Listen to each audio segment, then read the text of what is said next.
Oh, Good evening, everybody. Aye. that was for the deputy.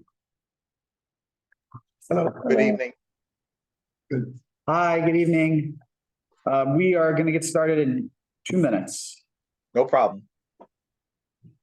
Going up. That too loud? Do I go a little bit? Yeah, a touch lower. Once we had the neighbor complain that it was too loud. You remember that? I don't know if I remember that one. Right. Hang on. Yeah, good. Gosh, two seats. I know, I just pushed it up today. I don't know. Changing it up. Maybe we'll I'm doing well. How are you? have a nice holiday. Did you It celebrate? was nice. Yes, I was out You're out with in Pennsylvania with my girlfriend's family. family time is good. What you?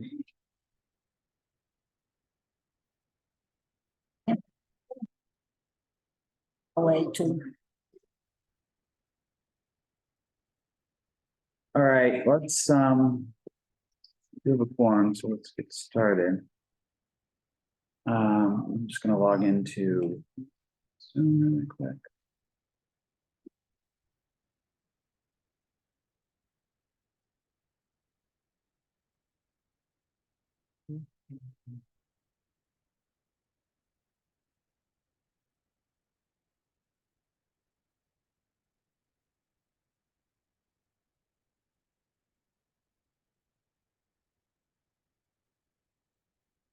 Okay, good evening, everybody. Welcome to the April meeting for Community Board 2's Street Activities and Resiliency Committee.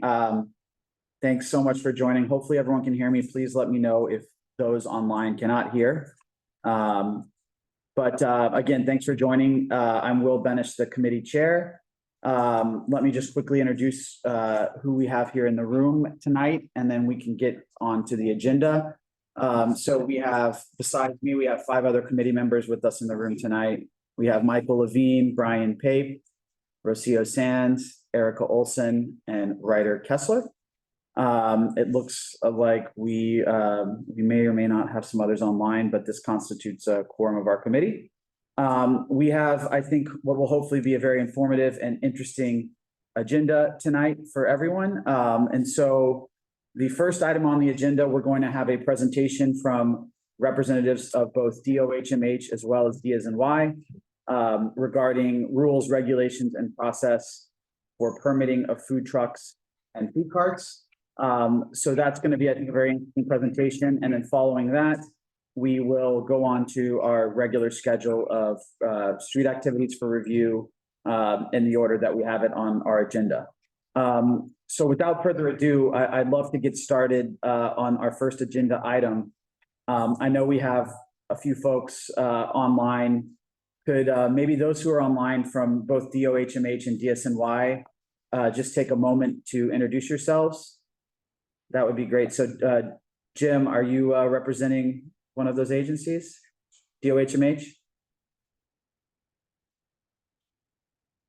I think you're on mute, Jim. Muted. Yes, hi, my name is James Middleton. I'm the Executive Director with the Bureau of Food Safety and Community Sanitation, Director responsible for mobile food vending enforcement. Great. Well, thank you so much for joining, Jim. And then I believe we also have Antonio. Are you there as well from DSNY? Yes, good evening, everyone. Antonio Whitaker. I'm the Assistant Director of the Community Affairs Bureau at DSNY. Just trying to get my camera to work. Okay. Well, while you're working on that, again, let me thank you both for joining.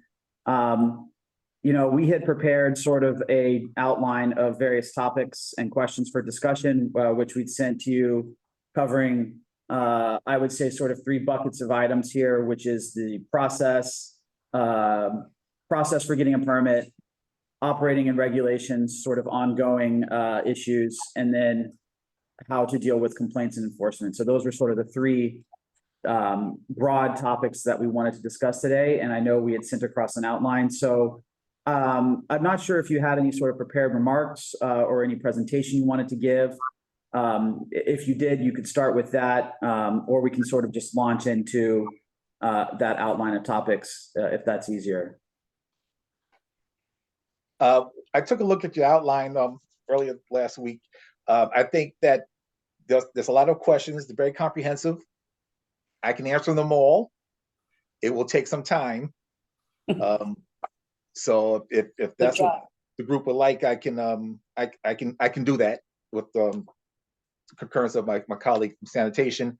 And I'd also like to just make sure that you understand that most of the information I'm about to tell you would still be accessible on our website. Okay. Well, no, I appreciate that. I think it's sometimes, I know we can find many of these things online, but I think it's sometimes helpful to sort of hear it all with some context around it and sort of in sort of one swoop. So I do appreciate you both joining. Maybe how much, before we start, can you let us know sort of how much time you'd have just so we can calibrate? You're on mute. Sorry, Jim. I think we can probably get through all these questions in about a half an hour. Okay. Okay, and then would you have some time after that for sort of questions? Sure. Yes? Okay. I'm yours all night. Okay, perfect. Yeah, so why don't we just start going through it then? So I think sort of the first topic was if you could just give us a generic overview of the permitting process for food carts and food trucks. And then we can work from there down to some of the specific topics about the different kinds of licenses and permits, about the number that are sort of put out each year and all of that. So why don't we sort of start broadly, if that works, process-wise, and then work into the details. Sure thing. The first thing that you need to know is that the permitting and licensing system for mobile food vending is a two-part system. You have a license and you have a permit. All vendors, anybody who works in a cart has to have a license of some sort. And then we'll go into further detail on that. Every unit, mobile vending cart or truck, has to have a permit. In order to get a permit, you must have a license. So in the order of achieving these goals, license first, permit second, if you have a permit available for you to apply for. As this pertains to our new licensing and permitting system with the supervisory license and supervisory license permit, there's a tier on that. So you now have the old system, which we'll just refer to as the legacy system, and the supervisory license system, which is the system of the present and the future. In general, the supervisory license system is scheduled to supersede all permits in the year 2032, based on the city council law that was passed a couple years ago. Right now, you have some supervisory licenses and permits being issued. We started last year, and we have the old legacy permits and licenses that are still in existence. The general concept is that if you don't have a permit already, or if you have a permit that's one of the lesser permits, such as a temporary where you can only vend half the year, or a green card permit where you can only vend certain items, you were also allowed to be put onto the waiting list to be chosen for a supervisory license to get a different type of permit, which would allow you to vend more often or more widely. So that's a process that's going to take place over the next 8 years now, roughly. And it's 450 or so that will be issued out every year for those people on the waiting list. To be clear, if you already have a permit, like I say, a citywide permit that allows you to vend any place in the city as a vendor, you are not being forced to give up that permit until 2032.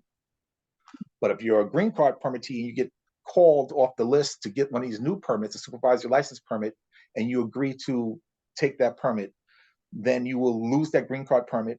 You will be given that new permit for the supervisory license. And anytime a permit is expired, if you fail to renew it before it expires, or you lose it for some other fashion, if we take it away from you, then at that point in time, that permit no longer exists in the old system, and another one opens up in the new system. So that's how the progression will go in the permitting system going forward between the legacy permits that exist now and the new supervisory license permits that are being put into play. You're saying if someone's had a legacy permit, even for a long time now, that is not guaranteed they'll continue to have that after 2032? 2032 City Council law that they passed changes every permit over to a supervisory license permit. So at that time, every vendor that has a permit will now have to convert to a supervisory license permit. And the responsibility that goes along with that is that the supervisory license permit holder, or another supervisory licensee must be present vending from the cart at all times. Got it. Under the current system, the legacy system, I have a permit. I can authorize other individuals to vend from my cart, and I do not have to be there for the most part. There are some nuances with the specialized vendor permits for the disabled veteran vendors that are pretty much akin to what the new supervisory license permits are, where they have to have a supervisory licensed disabled veteran vendor on the cart. So are as it stands right now, are the licenses, those are issued to individuals and then they get a permit for the unit? Is that right? That's correct. Okay.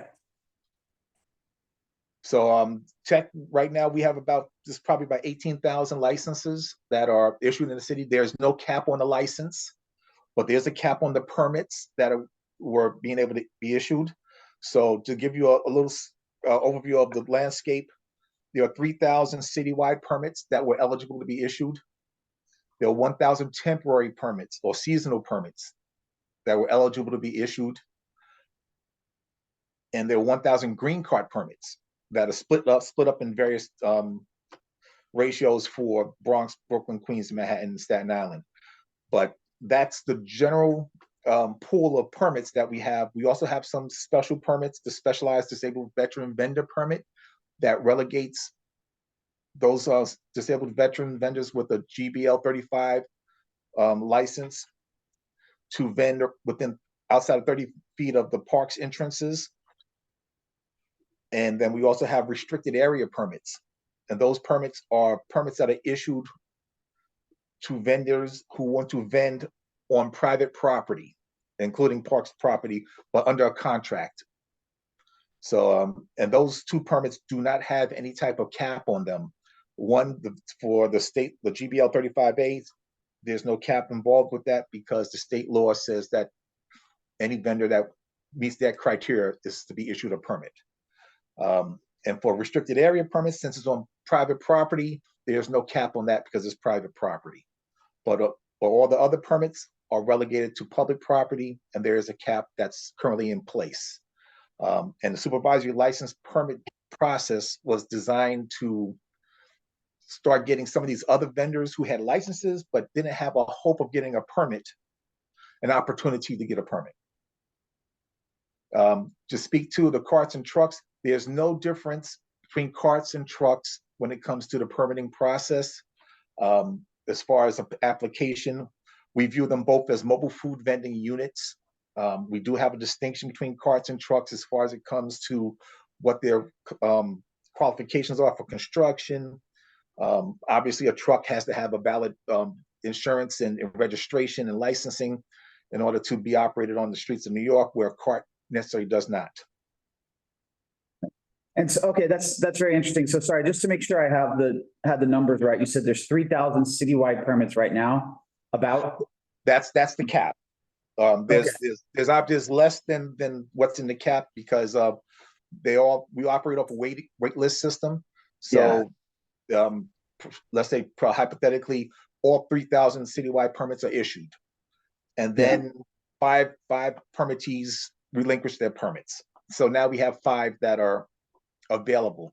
There's a wait list of individuals who are made up of those vendors who are on that wait list waiting for a permit to get their shot at being called for one of those permits.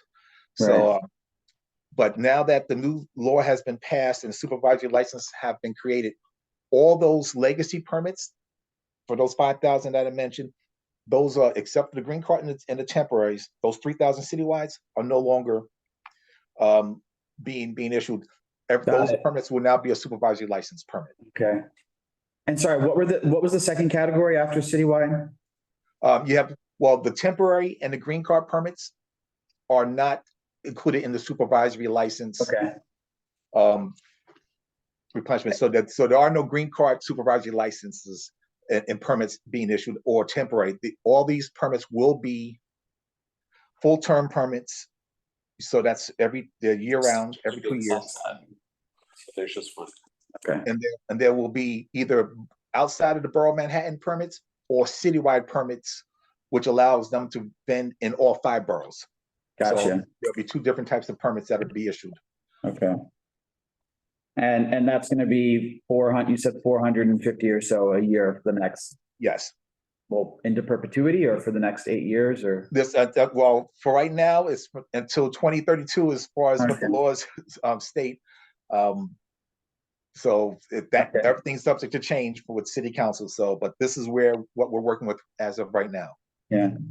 And then like of the circa 3,000 that are out there now, I mean, do we have numbers on like how many of those are in Manhattan or different neighborhoods? The thing with citywide permits is that the vendors, well, all permits for the most part, except for the ones that are relegated to specific locations, they can vend wherever they want to. A citywide permit, you can vend in Manhattan, you can vend in Queens, the next day you can vend in the Bronx, the day after that. Sure. So our data would only be specific as to the last inspection that was conducted on that card as to where they were at that time. So that could be anywhere from last year they were in Staten Island, but yesterday they were right down or outside your office.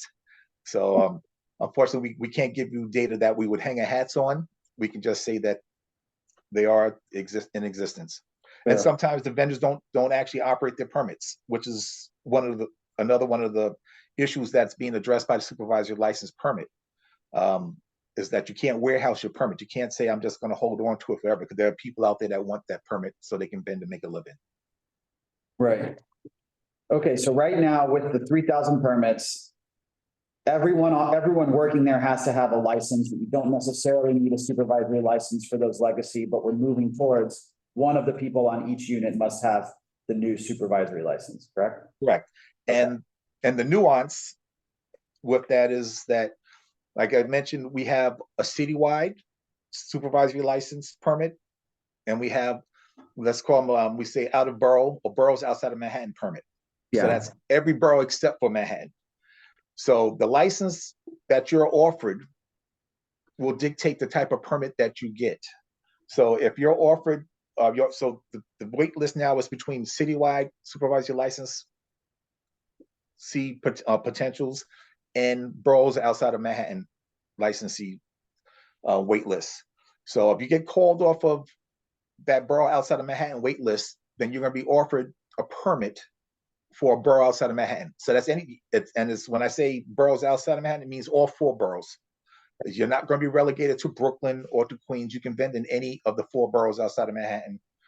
And you must have either yourself or another individual who has either a supervisory license for the boroughs outside of Manhattan or a citywide supervisory license in order for you to vend.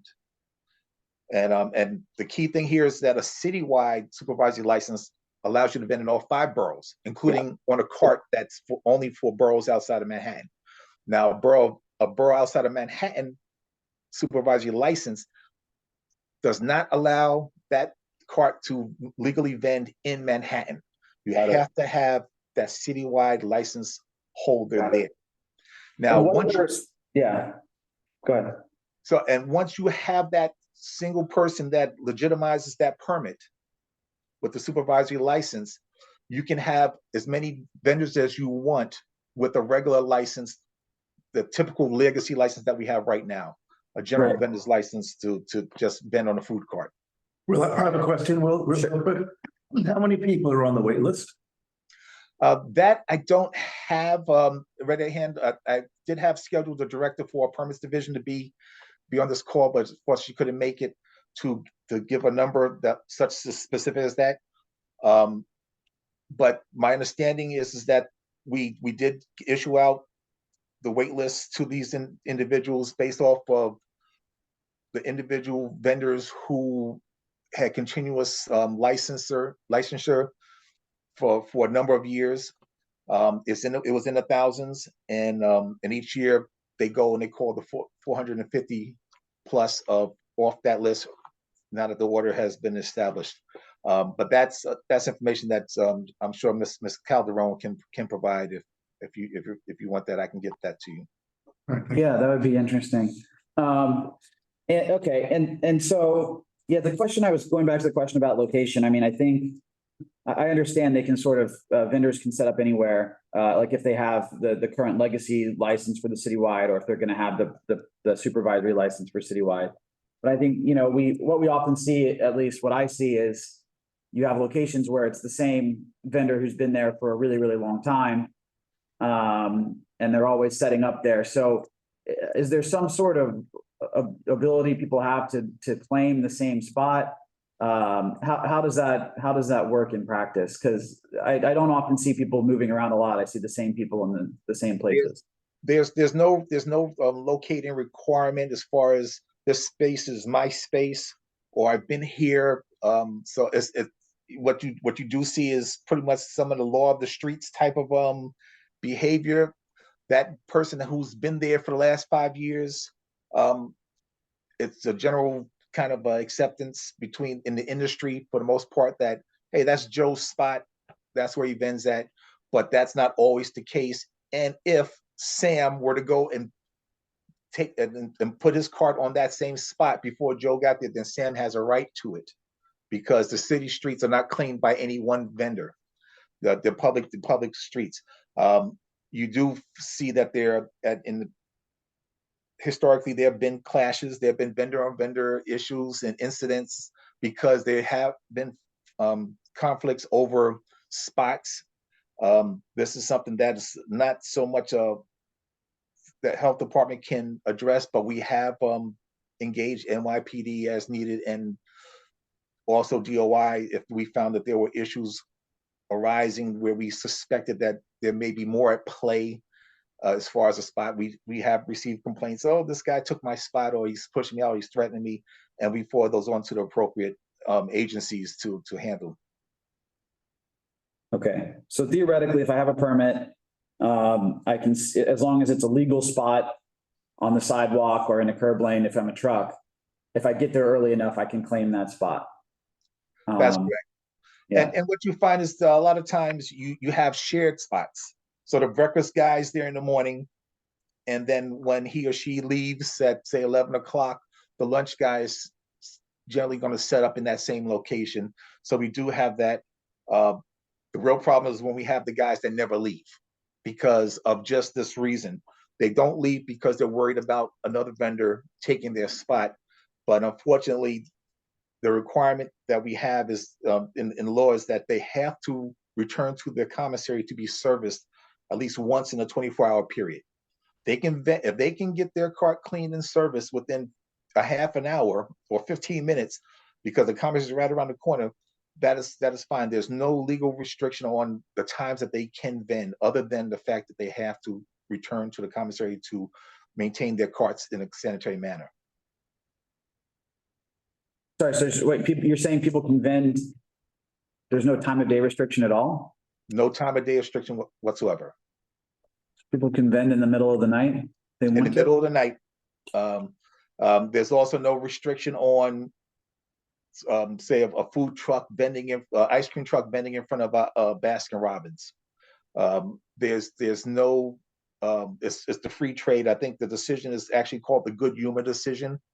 This case was decided back in the 1940s, if I'm correct, where an ice cream truck can literally start vending in front of a ice cream store.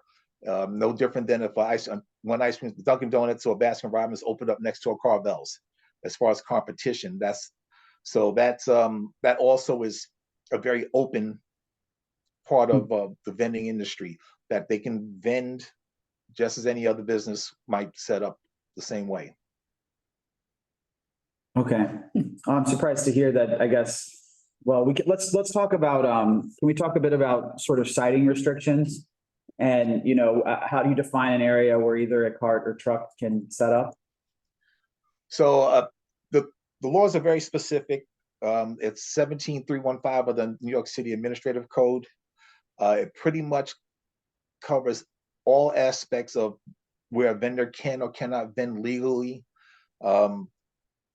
We also have this on our website. We have published a booklet for a compliance guide, which goes through most of the general setup specifics for a mobile food vendor.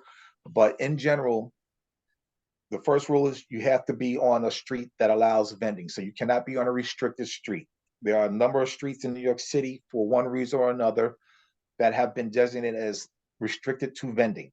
The World Trade Center zone, there's an area in Flushing, there's the newest, most latest area is out in Dyker Heights, where they have the holiday lights special.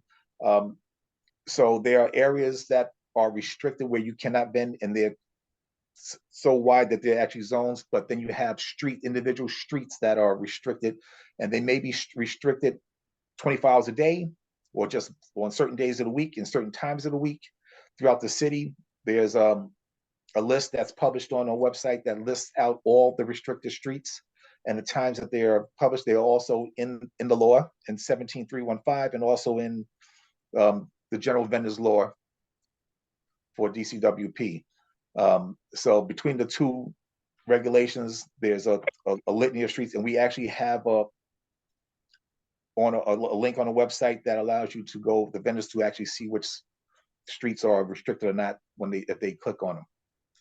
So that's the first step in making sure that you're vending properly. The second step is, once you have a valid street that you can vend from, is that the sidewalk has to be no less than 12 feet wide. If it's less than 12 feet wide, then that sidewalk is not allowed for vending. So if the sidewalk is 12 feet wide, then you have a couple of other placement rules that are in place for that particular vending site. One, it cannot be in a bus stop. It cannot be within 20 feet of a doorway. Cannot be within 10 feet of an entrance or exit for a train station. It cannot be within 10 feet of a crosswalk.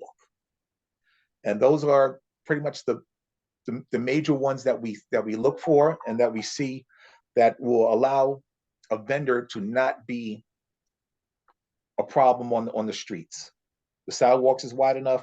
They're not in front of somebody's doorway. They're not impeding entrance, egress or ingress towards a subway. They also are not at a bus stop. And they also, one last one is, they can't vend in a no standing zone for hospitals, for drop off. And it's not just hospitals, but it's most healthcare facilities that are defined by the law. So they do have some criteria that and some of them are very basic, that they need to just make sure that they follow. And they have to vend within 1 foot of the curb. Well, it says abutting the curb in the code. We have interpreted that to be between 6 to 12 inches of the curb, because trying to have them abut right on the curb, it's not practical. They never get it right. And all it amounts to was a lot of violations being cited for a vendor being 8 inches from a curb. And that was something that the department chose to give some leeway on. So between 6 to 12 inches, we won't have a problem. But if you are sitting 1.5 feet away from the curb, then we would cite you for that. The primary restriction that we want to enforce is 10 feet from the crosswalk. And that kind of goes without saying. The public needs to be able to get on the sidewalk and cross the street. And if you have a vending cart or truck that is within 10 feet of the crosswalk, they may have lines, they may have people that are queued up. And in a busy city area such as Midtown, that can cause a public safety problem. So that is not necessarily the reason why that regulation was put in place. It predates my being born, but so I would not be able to speculate on to why it was put into the regulations, but that's the regulations as they are, 10 Yeah. feet, not 15 feet. Does the 12 feet, for instance, sidewalk rule, does that apply even when it's a truck parked in the curb lane? Like they have to park in front of a sidewalk that's wider than 12 feet, or does it not apply in that case? Actually, I do not think it does apply. I had to pull up the law because one of the things that I've found is that 17315, I think it's section E, does say that units, if it refers to units, then it applies to trucks. If it says carts only, then it's carts only. I can look that up before we leave off this and give you a more specific answer to that. But typically we have applied it to both carts and trucks because it kind of makes no sense to have a truck right at the crosswalk and a cart 10 feet away. But it's more so a truck is a vehicle and it has a right to park. Yeah. So can you talk about with regard to the trucks and where they can park and where they can't park? We have a comment in the chat about parking, not being allowed to park in metered zones. Can you talk about like the different parking regulations and when not a unit can park there? Well, that is something that is actually outside of my scope. We do not enforce the parking regulations. As far as we know, we leave that to DOT or to NYPD for enforcement. So if a truck is parked in a no standing zone, a health inspector is not writing a ticket for parking in the no standing zone. We don't have the expertise to make those decisions. We're not, and our staff are not trained to enforce parking regulations, nor are we authorized to. The regulations in the administrative code does indicate that all vendors must obey all parking regulations. The administrative code is enforceable not just by health department, but by NYPD and also DSNY and any other agency that has enforcement powers over mobile food vending. Okay, so maybe we need a separate presentation from DOT on that. So from your perspective, you just, as far as you know, as long as they're following relevant parking regulations, then it's fine from your perspective. It's not necessarily fine. We can, and we do at times refer to the other agencies. Now, if the vendor was vending in a bus stop, then that's, even though that's also, a parking regulation. You can't park a car in a bus stop, but specifically you can't vend in a bus stop. And that's something that we would fight for, vending in a bus stop, separate from it being a parking regulation. It's a violation of the ad code 7315, which says you cannot be in a bus stop. Right. But can a truck just sit in a no parking zone or no? It's as far as from health's perspective, we don't have the power to enforce it to have it to move.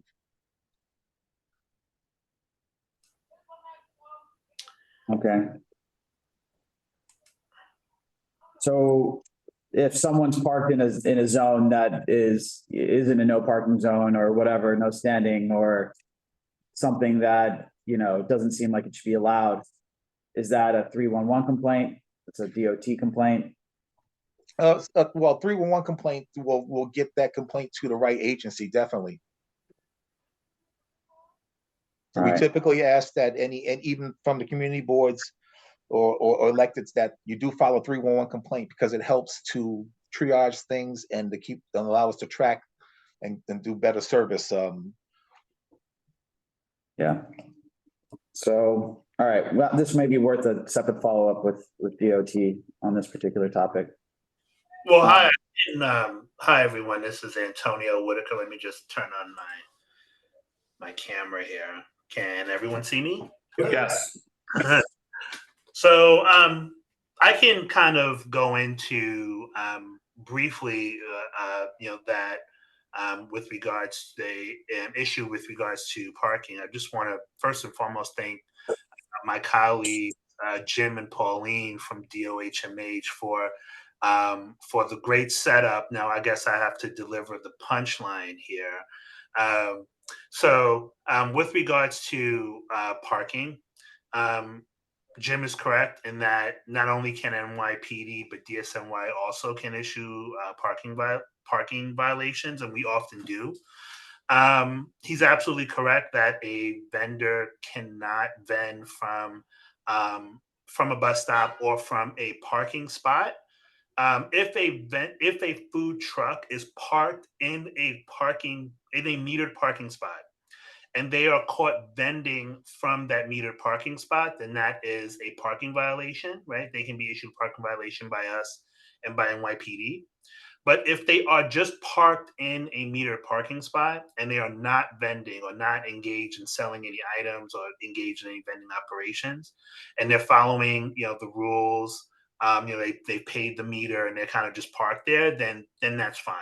But as long as they're not vending from a metered parking spot, they're okay. Okay, that's helpful color. That is helpful to know. Okay. So like they can store the truck there because then it's like any other commercial vehicle parked there. They cannot vend from that spot though.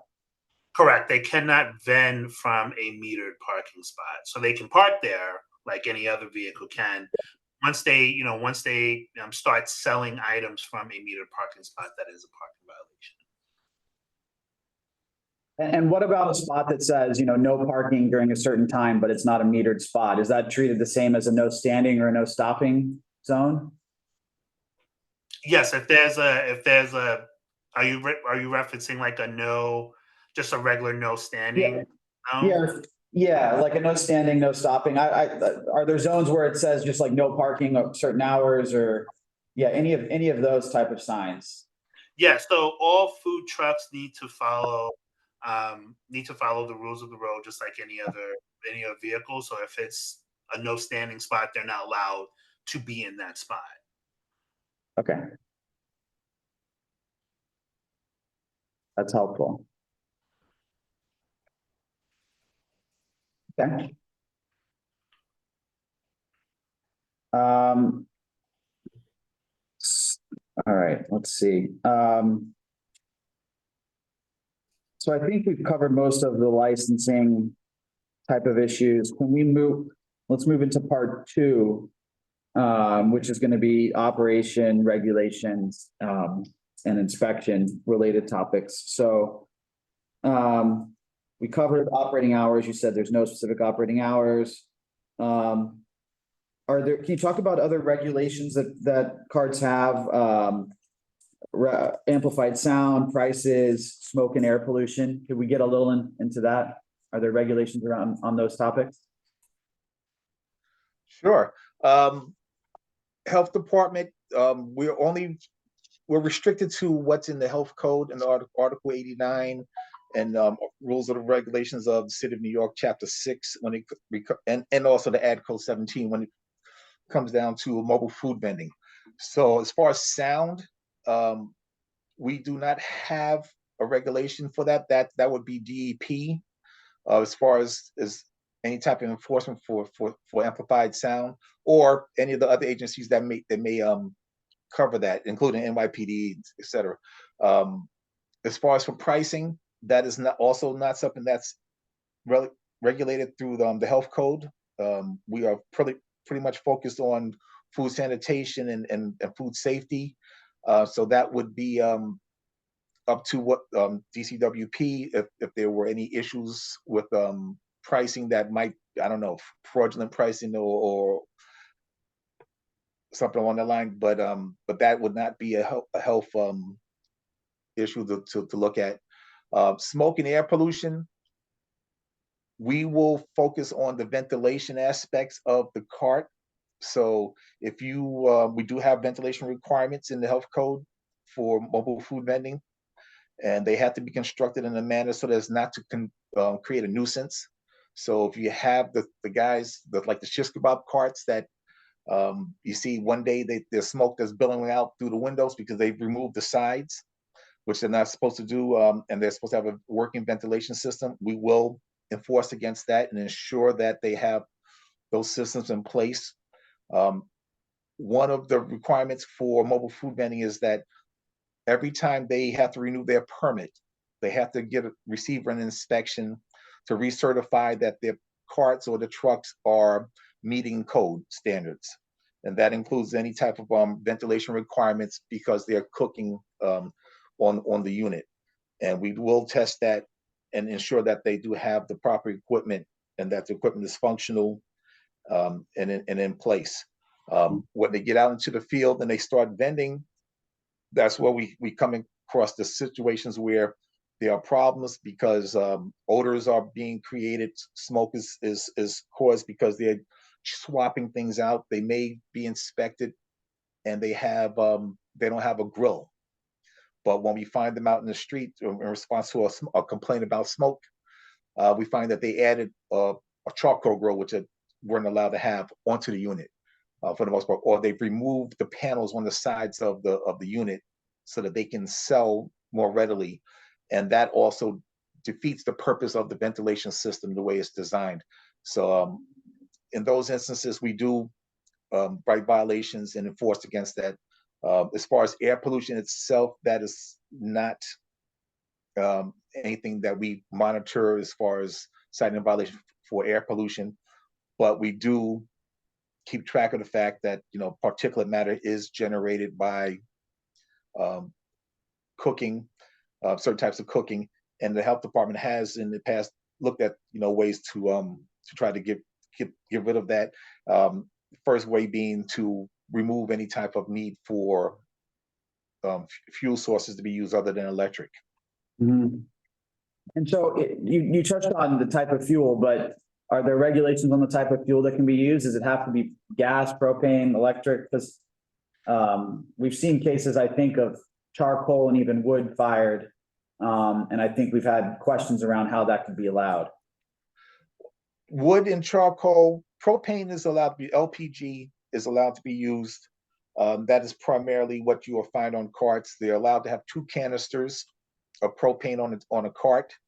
And when I say 2 canisters, that's what I mean. If you had a 20-pounder and then you had a 15-ounce can of liquid LPG, then that will be the 2 canisters. But typically what you'll find is that they have 2 20-pound canisters, and that's what they're allowed. For food trucks, they're allowed to have up to 2 100-pound canisters on the unit at any time. Any more than that, and it becomes a fire department issue.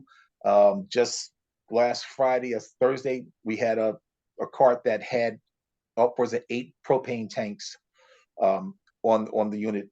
And we called the fire marshals to have them come in and address that issue. So while health department does look at the fuel source, we defer to the fire department for and their regulations. Our regulation basically says that you have to comply with the fire department regulations. So if we see that there's a fuel source that's not within the guidelines, we refer it over to FDNY. So charcoal and wood are not allowed? Charcoal and wood have their places. It depends on whether they have the proper permits in place with fire department to use it where needed.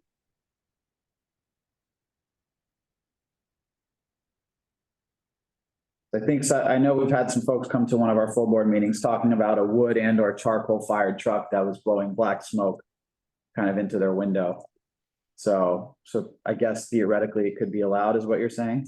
I'm saying that for something like that, it probably wouldn't be allowed because number one, if it's producing smoke and it's causing a problem, a nuisance to somebody else, that we would take action against that because of the nuisance that's being created. But okay. I'd have to know the specifics and to see whether it would be allowed or not. Okay, you maybe follow up with a few of these specific cases. And then you mentioned briefly, I think you'd say is it once a year that you inspect them when they reapply for the permit? It's whenever they reapply for the permit. So you have the temporary permits, the legacy permits, the temporary permits. They are a yearly permit. They're only valid from April 1st to October 31st. So they have to renew their permit every year and be inspected every year in order for them to get a new decal placed on their unit for that particular year. The mobile vending decal is that goldenrod page goldenrod, I guess, notebook size 8.5 by 11 piece of paper that you see on the side of the mobile vending units. We typically try to place that decal to the left or the right of the selling area, service window of a truck or a cart, so that the public will always see that the permit's there and that. On that permit decal, we punch out the year that the permit expires and the month of the permit expires. It expires on the last day of the month punched for the year that is punched in. And we also punch out on it the type of permit that is for that cart or truck. So we'll say whether it's citywide, whether it's a temporary, whether it's a supervisory license permit, citywide or out of boroughs outside of Manhattan, whether it's a specialized vendor permit, whether it's a private restricted area, private property permit, and whether it's processing or non-processing. And that basically tells us the type of equipment that needs to be on that particular unit or what that unit cannot have. So for instance, if you had a non-processing unit and we saw a cooking element on it, that right there would be a violation of the permit and we would close them down on the spot. Okay, that's interesting. And then, so the inspection happens every time you get a permit. So I guess in effect, that's you inspecting once a year, or does it ever happen more often? Well, every time if anybody gets closed and we remove the decal, it has to go through that whole process again to get their decal put back on. So for full-term permits, they expire every 2 years. So they're going to get that pre-permit inspection every 2 years. If they choose to upgrade or downgrade their permit or change their unit, I get a new truck. Then they have to come back through this process so we can see the new truck. If they want, and sometimes you have permittees who swap between trucks and carts. In the wintertime, they go with a cart. In the summertime, they go with a truck. So they will come into the system more than once every 2 years, because every time they change some units, we're going to have to look at that unit all over again and give them a new decal for that unit. For the temporary permits that are only yearly, they get seen every year. So you have a variation that's there. You have 2 years for the full terms, and you have 1 year every year for the temporary permits or seasonal permits. Okay, interesting. And then are there ever any kinds of like random or spot inspections that are conducted on the streets? Yes, we have an inspection enforcement, program in place. So we typically right now inspect by assigning inspectors to areas and on a daily basis, and also by complaint. So if we had a complaint from Community Board 2 and it was for something that on Broadway, we would look it up, put that complaint on the board to route around, and then we would also have that inspector do the whole area around where that complaint's at, and any other vendors that are in that area will get inspected as they need to be inspected. So like I said before, on a permit decal, there's a decal number, or inspectors will run that decal number in our system. The inspectors use a handheld inspection system. So every day they load up every bit of data and licensing data for every mobile food vendor that we have a permit and license for. So we know every of the 18,000 vendor licensed vendors, we have them in our system daily, and all the 5,000 or so permittees, we have them there. So if a person has had an inspection just recently, like last week, somebody may have went out there and did an inspection, and another inspector's coming past, they will run that decal number, see that the inspection was just done, and they won't do that inspection. But the converse is also true. If we're going through that area and we run that decal number, we see that this vendor has not had an inspection in 8 months to a year, then we will more likely do that inspection. Because unfortunately, the way that mobile food vending operates is that there are those vendors who are there almost every day, but there are a lot of vendors who are not in the same location every day. And on any given day, any vendor cannot be there, and we can miss them. So they're because it rains, because of the weather, or the vendor's sick, and that may be the time when we have that area slated to be inspected or canvassed, and we may miss that vendor. So, but that's the process we typically go through. We kind of like start at the tip of Manhattan, we work our way up, or we start at the outside boroughs and we work our way in. But we try to canvass the entire city to ensure that we get a good shot at doing all the inspections that need to be done for all the vendors that are there. But it's not a perfect system. As I said, we can be in one area and half the vendors that typically are there aren't there, or they're not there at the time that we're there. Unfortunately, if the inspector's there in the morning, we're going to see the breakfast carts. We may not see the carts in the evening or the lunch carts that are setting up. So we have to go back over areas a couple times often to get a full coverage, and then it becomes a resource issue. There's only X amount of inspectors that can cover for the city. Got it. Well, I think that's a good transition into sort of the bucket 3 that we wanted to talk about, which was submitting complaints and enforcement. And so can you talk about sort of best practices for if a committee member or community board member sees something that we believe to be a violation? What's the best way to go about getting that on your radar? Well, the first thing I would say is take a picture so that we know the location, and also look for the decal, because it does make a difference whether this vendor is licensed and duly permitted or not. Illegal vendors, we have a delineation between enforcement for the most part, with sanitation office of street vendor enforcement on how complaints are triaged. So typically, if it's an illegal vendor, somebody without a permit, that complaint would typically go towards sanitation. And if it's a permittee, somebody, or a food-based complaint, so let's say if you said the guy didn't have a permit, he's vending without a permit, that by itself would go to sanitation. If you said the guy doesn't have a permit and I ate food that it made me sick, that's going to come to health. If you say that the vendor is nasty and dirty and there's something like that, that's going to come to health department directly. Got it. And is there an online portal where we can submit complaints to you, like attaching the photo, etc.? 311 is our primary means of accepting complaints. As a matter of fact, it's not even a primary; it's the only means of accepting complaints. Even if you were to contact Pauline and make the complaint, when she emails us, we ask that a 311 complaint be filed, or we file one anonymously so that we can have a tracking mechanism by which to go by. Got it. And then is there some sort of database that's kept online that we can access that has all of the different permits in the database, and then perhaps you can also see if there's a violation? I know there's something similar on CCM for the street activity permit office.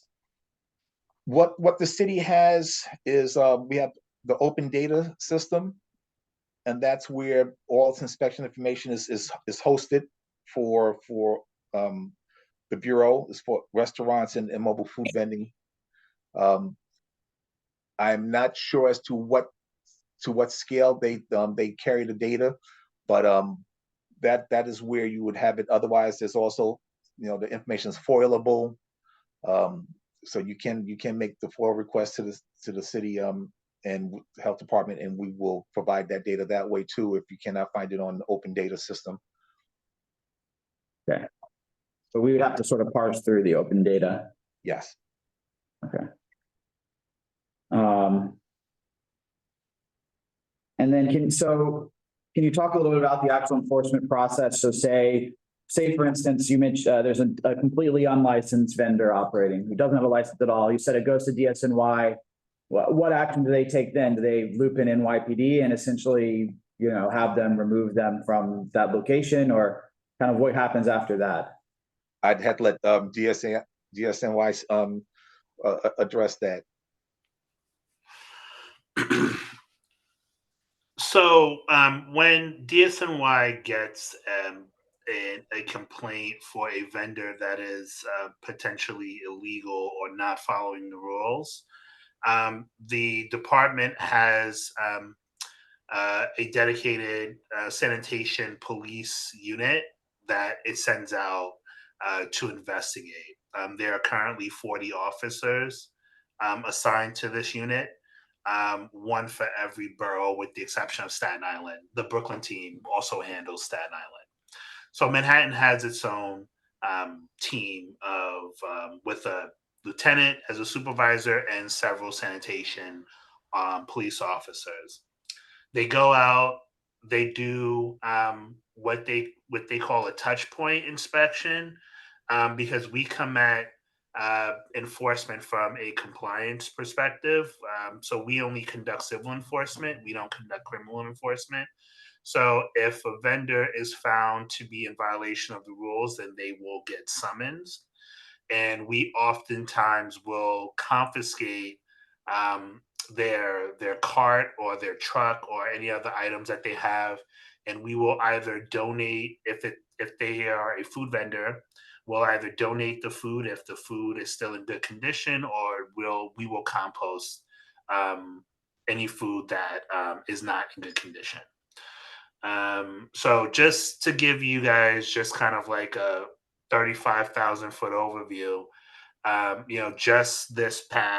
just on Saturday alone, our team was in Times Square where they conducted 40 inspections and confiscated something like 50 bags of merchandise, and there was a significant amount of counterfeit merchandise that was also confiscated. We leave that to the NYPD with regards to counterfeit merchandise, since selling counterfeit merchandise is a felony offense. But for the non-counterfeit merchandise, we are allowed to take that and we donate that. We're frequently in Midtown. We're frequently in the downtown area. And we will definitely try to increase our presence in CB2. I see in the comments that there are some issues that need to take back, which I will just ask that. I see that folks are asking about a barber truck somewhere on Spring Street. Does someone happen to know the exact intersection where that barber truck is located? I don't, but maybe someone can put it in the chat. Well, it also appears sometimes on Third and Sixth Avenue, same river. It also apparently appears sometimes on West 3rd and 6th Avenue, the same truck. The same truck to West 3rd and 6th Avenue? Yes, that's what we're hearing. Okay. So that's actually a good question, or it leads to a broader question. What is there anything that's a non-food type truck that I guess just falls to DSNY for enforcement as well? Yes, we do. We do enforcement for all vending. Okay. Not just food. Gotcha. Okay, that's helpful. Okay. Well, for the non-food, how do we know, like, if they're allowed to be, like, it's very clear on the food stuff, but like the barber one, for example, how do we know if they're allowed to be there or not? Well, they have like my colleagues from the Department of Health said, like they need to be properly licensed and permitted as well, and that happens through those licenses are provided by DCWP, the Department of Consumer and Worker Protection, and they have their own rules and regulations regarding licensure and permitting. So we do check to make sure that non-food vendors are properly licensed and permitted by DCWP. A lot of different issues. But I have one last question, and I'm going to open it up to everyone else. Is there a way for us to contact the DSNY Enforcement Division directly, or is it a 311? So there's 311, as Jim mentioned, because we also do look at that data needed for tracking purposes. And, there's always, we frequently get calls directly from local elected officials. And, if you guys file a 301 complaint and call the community board is more, than welcome to contact us directly with that 311 information, and we will follow up. Okay. All right, sorry, Ryder, go ahead. Yeah, I want to talk more about the issuance of new permits because of a couple of reasons. One, Jim talked earlier about the shift being partially about making sure the permit holders are actually there working the cart because of the current status quo where permit holders are renting out their permits for tens of thousands of dollars to licensees who can't get the permits. And so the new city council legislation was meant to end that kind of taking advantage of licensees who couldn't get permits. And I know that earlier we talked about permits getting issued in the manner they're intended, but I was just looking at some recent reporting and in February, a representative of the DOHMH said that only 50 new permits had been issued. So there are, I think, 12,000 plus people on the waiting list, according to the same reporting. Like, what is the holdup of new permits getting issued? And was there just stuff that had to be set up and now the process is humming along better? Or is there some sort of logjam that we as a community board can help advocate to get the resources necessary to clear it? Just curious what's going on, because it seems like there is really this big backlog of waitlist license holders who have not been able to get these newly released permits. Okay, well, it's a little bit of what you've stated. At first, it was slow getting off the ground, but remember that only 450 plus 55, I think it is, or 445 permits are being offered every year. So if you have 12,000 people on the wait list and you have 10 years and you have 445, we're going to get up to 4,000 or so by the year 2032. So there's still going to be a good 7,000 of those vendors who will not be eligible to get a permit at the end of this year, at the end of the 10 years, unless something changes, more, or other vendors start losing their permits. So every one of those legacy permits, as I mentioned before, as they get lost or expire and are not renewed, they convert to another citywide supervisory license permit. So that gives another opportunity for the vendor to get a permit that way. But it's also dependent on the applicant. The way the process typically works is when they're called off the list, they're notified that you are on the citywide supervisory license waiting list. Your number is now up. You are eligible to apply for a citywide license and also for a citywide permit, well, supervisory license permit. They have to then apply, which takes some time, and the license can get converted over very readily. Because I already have a vendor's license, that license gets converted pretty much overnight from a vending license, a legacy vending license, to a supervisory citywide license, vending license. And that's the first step. And then now that vendor has a limited time to apply for that permit. When they say that they want that permit, the law does not put an endpoint on when they can need to apply for the permit.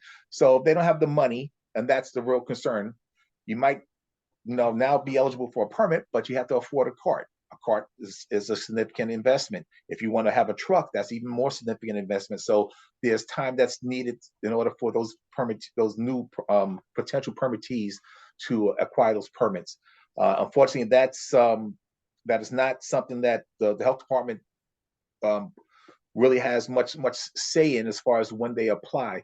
It's just that when they do apply, my job from enforcement is any applicant that applies for a permit, we schedule them for a pre-permit inspection to be done at our mass facility pretty readily. So that's where we're at. If they apply, if they meet all the standards, because they have to provide documentation and have to do things promptly. But once they submit in that permit application for that new supervisory license permit, then they have a certain amount of time that they have to go and present the cart for inspection or truck for inspection, so we can inspect them. Yeah. And a lot of times, once they find out, unfortunately, that, hey, I have to be the guy that vends from that unit, we find out there have been a few. I can't put my hand on, how many, but there have been some that have declined to accept the permit. They didn't realize what it took. We had some individuals that say you have a green card permit for Brooklyn, and now you're being offered a borough outside of Manhattan permit as a supervisor licensee. It's an upgrade as far as what you can do business wise, but when they find out that they have to vend from the unit themselves or get another person with a supervisory license to vend, and remember, we're going 400 up at a pop, so 400 plus at a pop. So there's only 400 or so potential supervised licenses that are coming on board every year. So there's not a pool for these guys to go and say, I'm going to get this guy to work my cart. They have to do it themselves because they're the only ones that are going to have that license that allows the permit to be valid. And once they find that out, some of them have declined. They said, I'd much rather keep the old permit that I have and operate that way. So the system, though city council may have intended it to be something that would enable and empower vendors that can't get a permit, or to uplift some that have some of the low profit margin permits, it's in theory it's good, but in practice we're finding out that vendors have their own taste for what they want to do. What are the costs of these carts and trucks, approximate? I'm saying it again, please. I'm sorry. What are the costs? How much does it cost to buy one of those trucks or? I could not even hazard a number that would be legitimate. We don't track those numbers. I've heard, complaints that my truck costs $40,000. But obviously it depends on what type of truck you have and or you want and who you go to. The same thing with carts. Years ago it was $4,000 for a typical cart. But like I said, that's years ago. I would not want to hazard a guess as to what it costs now. You'd probably be better off talking with the industry or one of the representatives, representative agencies, organizations like Street Vendor Group, and they may be able to tell you what their clients pay for the units. I have a follow-up question. Yes. Can you tell us the fees that you collect for licenses and for permits? Give us an idea of how much. I can do that. I'd have to dig them out because I don't work with that on the package. But the licenses are not expensive. Nor the permits. They're all within $200 or less. Oh, yeah. For the supervised license permits, they are more. That is one thing that we did put into the law. I would have to pull up one of our schedules. It's on our website for the permits. I just don't know offhand, so I don't want to go and say exactly, because typically I don't deal with the permitting aspects of it as far as the application. It's more enforcement. So I don't bother myself with knowing how much the permit costs as long as they have one as much, but I can get that information to you, sir. Thank you. What about sanitation for these workers how do they manage to keep and maintain the temperature of the water hot and to take care of the food and all that? I mean, I know I have the experience as a restaurant owner, what they have to go through to get inspected and get an A letter. But what about the food trucks? There is a letter grading system in place for mobile food vending. It started right before the pandemic, and basically we were and we were in the midst of giving most vending units a letter grade inspection. It is pretty much carbon copy, same requirements as for restaurants. It was a big push to equate enforcement for restaurants and mobile food vending units as similar as possible. So with one notable difference, but typically what you have is that we will inspect that cart on let's say an initial inspection, a first inspection. If they receive 13 or less points on that inspection, then they receive an A grade, and we will put that A grade right onto their permit decal, right in the center. So what you'll see is some carts will have that permit decal, and it'll just be all goldenrod, and in the center it's just a square box, and that's where the grades will be posted. If you see on some of the units that are out there, you'll see that A grade or B grade or C grade. But primarily, our data show that mobile food vendors typically were getting primarily A grades, because when you look at things for a green cart or fruit and vegetable cart or a hot dog cart, they're very basic, simple food operations. One's basically just retailing fresh fruits and vegetables. The other one is just making very basic food items. So there are a lot of mobile food vendors that will receive an A because they really don't do a very complex food operation to not get enough violation points on to merit something less than an A. As opposed to a restaurant, which, any restaurant can have any number of things that might also impact it a little bit differently. So we do give out the grades. They do have the same process for recourse to go to court to contest the violations.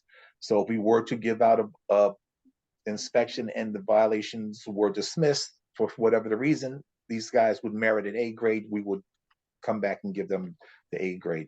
What we don't do is, if you don't get an A grade, we don't give you the other grade, the B or the C. We give you what's called a grade pending decal. And that means that this grade is pending an outcome of a hearing for the violations that were issued in court. Mm-hmm. And once those violations are heard, then we have a final outcome on a number of points that actually are going to legitimately be upheld and sustained by the judge, and they get the grade accordingly. So in just in very simplistic fashion, an A grade is 0 to 13 points, a B grade is 14 to 27 points, and 28 or more points equates to a C grade. So and it's a process that we have to get to all these carts on a yearly basis to update them. And as I mentioned again, sometimes they're not present when we come to the area. So we may you have carts. I passed one just today, myself, on Fifth Avenue in Brooklyn, that didn't have a grade on the truck, and it's now comes down to a matter of, is this somebody who just got their permit? Is this somebody who's been seldomly? But that's part of our problem, and is identifying where these trucks are at, finding them, and putting that person there to inspect them when they're out there vending. So I understand that when they first apply for the permit, you inspect. But how often are these random, or are they random inspections in the middle of their busy times when they're vending? Like I mentioned earlier, what we do is we inspect by location. So we will look at a location, say your particular area in Community Board 2. We go by what's called inspection areas, and they're basically census tract areas. There's 2,204 census tract areas in the city, and they're roughly about 8 blocks cumulatively. And what we do is we give inspectors a couple of those inspection areas contiguous for them to inspect. And what they do is they do a survey and a canvas of the area. So they will start in the area either based on a complaint or being directed by or data that shows that these vendors have last vended in this area when last time we inspected them. So we go looking for those particular vendors, and any other vendors that we find in the process, we will inspect as they need to be inspected. So again, If they already had an inspection the last week, we wouldn't inspect them again. But if they're one of the vendors that we're out looking for because they're doing an inspection, then we will inspect them. But it's somewhat of a potluck, a crapshoot in a way, in that they have to be out there at the time when we're out there, and we have to be out there at the time when they're out there. So we do have complaints where vendors vend, overnight. They vend and they don't come out until 8 o'clock. We only work regular daytime hours. Unfortunately, we're not like the other service uniformed agencies. We don't have a 3-shift rotation. Inspectors typically work Monday to Friday from 8 to 4:30 or 9 to 5:30, and overtime as needed. So when we get complaints that are, say, somebody's vending illegally on Saturday, we have to make an effort to do that inspection on overtime. If you can make a complaint that this vendor's out at 11 o'clock at night and the smoke is coming into our windows, or that's the only time that they're vending, then we have to make an effort on overtime to get to those locations, and that typically slows our response down on a complaint basis, because we typically can't send one person out there or a team of inspectors out at 11 o'clock at night all the time. We bundle them up and we create a task force, and we go with, say, 7 or 6 inspectors, and we go out and we do everything that needs to be done at night in the city or in that particular location. So in your area, I know in the past we've had some issues. This the 6th Avenue, Washington Square area, Broadway has always been a problem. It's gotten a lot better, but it used to be very very problematic, and especially with not just one police precinct, but 4 different police precincts. I think were covered different portions of the area. But we work well with the other agencies. I know NYPD also has the community links. Yeah, so okay, that's helpful. Yeah, sorry to cut you off. I'm just trying to be mindful of time, and I know we have a couple more things we want to touch on. So go ahead. I think we had. Yeah, I have another question that is going to kind of circle back to the permit issuance. And, a reason I am focused on this is our committee actually in 2019 passed a resolution in support of raising the permit cap because of the adverse consequences of the cap. One is what I mentioned earlier, which is those usurious, rental fees that folks were paying. But the other is the penalties that get applied to licensees who end up vending without a permit because it's impossible to get one. And so this is really more a question for DSNY, because, you talk about the civil enforcement that you do. The NYPD has really scaled up enormously its criminal penalizing of licensees operating without a permit. They had over 1,200 criminal summonses issued last year, which compared to 200 in 2019. So they've increased by 6 times the number of people they are issuing criminal summonses to, and that's way more than the number of civil summonses that DSNY is issuing. I'm curious to DSNY, do you appreciate that level of NYPD kind of crackdown on vendors? I mean, I should say over 80% of those are for people operating without a permit. So it's very much the lack of permits drives that behavior, which drives this criminal crackdown. But to DSNY, is it helpful from your perspective for the NYPD to be that aggressive?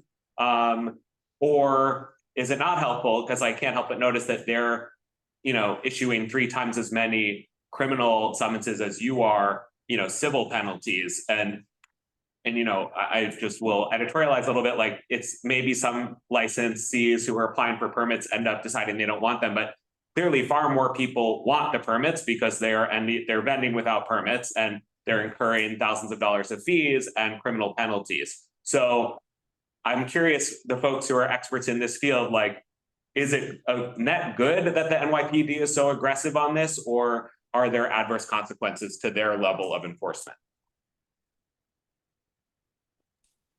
So I'll just preface my statement by saying that I can't speak to what the NYPD specifically is doing vis-a-vis their own enforcement of the vending regulations. I can only speak to what DSNY has been doing in the year that we have taken over vending enforcement from the Department of Consumer and Worker Protection. So a decision was made by my commissioner along with City Hall when we were tasked to take over the Office of Street Vending Enforcement to focus on civil enforcement and not criminal enforcement.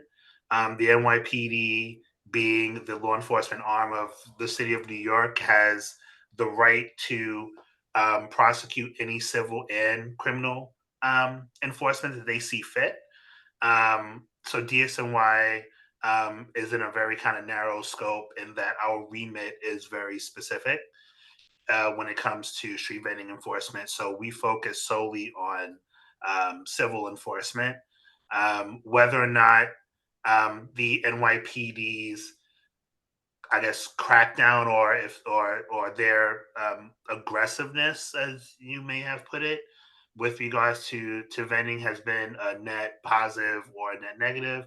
I can only say that, you know, we work very closely with the NYPD with regards to, you know, getting rid of folks who are selling counterfeit goods, as they can definitely handle that better than we can, because that's more of a criminal enforcement. Selling counterfeit goods is a felony offense, and we are not. DSNY is not equipped to deal with that. Like we just deal on the civil side. So yeah, we will try. We are hoping and keeping our fingers crossed that we will be able to increase the number of enforcement agents that we currently have from 40 to our goal is to have 100, at least 100 enforcement agents out at any given time on a daily basis doing enforcement. We're slowly getting there. Budget cuts did not help us earlier in the year, but since they've been rescinded, we're looking to see ways in which we can afford to put in our budget funding for additional DSNY police to serve as vending enforcement. So, you know, we have a couple plans in place moving forward. Hopefully, you know, we'll be able to execute on that. Thanks for your Thank you. comments. All right, I want to get this wrapped up soon because we're approaching 8 o'clock and we still have a big agenda.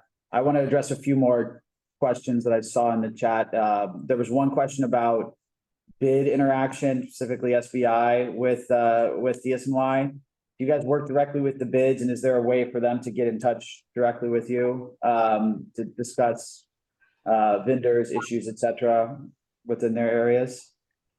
Absolutely. You know, we have very good relationships with the NoHo bid and several of the bids in the area. You know, they contact us frequently with regards to vending in their specific catchment areas. So yes, they can contact us directly. They often. Okay, great. And then I know that we've seen different people talk about different specific vendors that are issues in their area. So I think what we'll definitely do is follow up. We'll have them follow up with the office about any of these specific situations, and then I'm sure Mark will be able to keep track of those and bring them up with you. There's an issue that we see with I'm seeing in the chat with an ice cream truck on 7th Avenue. I don't know if you're aware of that one, but in any case, we'll make sure that the specific instances we get to you for sure. Sure, absolutely. Okay. Do we have anything else? Anyone else have anything before we sign off? Okay, thank you. All right, I think this has been very informative. Thank you. Thank you so much. Thank you. We learned a lot today. Thank you very much. Hopefully this isn't our only contact, and we now stay in more regular contact with you going forward. Really appreciate your time. No problem. Thank you, everyone. Have a good night. Good night. Yes, thank you. Have a good night. You too. Okay. All right, let's go home. Is it time to go home? No, not even close. Okay. So let us move on now to our second portion of the meeting, which is the street activity applications. So I know we have some people here in the room. Thank you for waiting. We have some online as well. When we call you out, if you're online, please, online or in person, if you could just give a very brief overview of your event. If you're online and you want to share your screen, that should be enabled. Then we'll have, a couple questions and comments after you give us an overview. So the first is the DEI and DE, Dendi. Okay, Dolly, I'm going to promote you. There we go. And you can go ahead and, if you can go ahead and talk about both locations, that would be great. Hi, good evening. How's everyone? Good, how are you? Doing good, doing good. My name is Dolly Nunez. I'm on the experiential team at Vector Media, and I am presenting on behalf of Dende. I would like to share my screen quickly. I just have a very quick deck. Great. Excellent. Let's start off from the top. Dende is the first skincare line designed to target inflammaging. Inflammaging is the result of low-level inflammation, which weakens the skin's barrier function, and they're looking to do their Dende matcha truck in Soho and near Washington Square Park. This is what the truck will look like, kind of like their on-brand colors. On a Wednesday, April 3rd, which is this Wednesday, they're looking to be in Soho on Broadway between Spring Street and Broome Street on the west side of the street between 9 a.m. and 5 p.m. or while supplies last. We don't think we'll be running until 5 p.m. Based on previous activations. We might just be open till noon, but it really depends on the foot traffic. It looks like there's going to be a little bit of rain on Wednesday, so it really just depends. And then on Friday, April 5th, we're looking to be on Washington Square South between Thompson and LaGuardia Place on the south side of the street, starting at 10 a.m. For Soho, this is kind of like where we're looking to be. The truck would get there around 8 a.m., set up for load-in. Our staff will arrive around 8 a.m. We'll have 3 brand ambassadors outside of the truck, just kind of helping with line management. We'll kick off the event at 9 a.m. and then again, while supplies last. And then on Friday the 5th, we're looking to be on Washington Square South, starting around 10 a.m. We'll load in an hour before, starting at 9. Staff will arrive at 9, and then we'll kick it off at 10 a.m. For this campaign, we're going to be giving away, the whole idea is to kind of soothe folks, which is kind of like part of their hero product, which is their Dende face stick. It's supposed to soothe your skin and relieve your skin from city stressors. So the brand or company was thinking like a nice complimentary hot or iced matcha to kind of like soothe and relax folks as they're going about their day. So we'll be giving away a complimentary serving of that, along with a full-size sample of their hero product, which is their face stick. It retails for about $36, and it's just a moisture locking face balm that you apply on your face, and it's supposed to help protect your skin from damage from your daily environmental stressors like smog, smoke, things like that. Dende is a clean, clinical brand, fragrance-free, cruelty-free, and safe for sensitive skin. I think that's really it. We're going to have trash bins or trash receptacles around the truck to ensure we keep the areas clean, and we'll dispose of that back at our facility in Queens, where we have dumpsters. And I think that pretty much covers it. Free matcha, free sample of the product. I think that's it.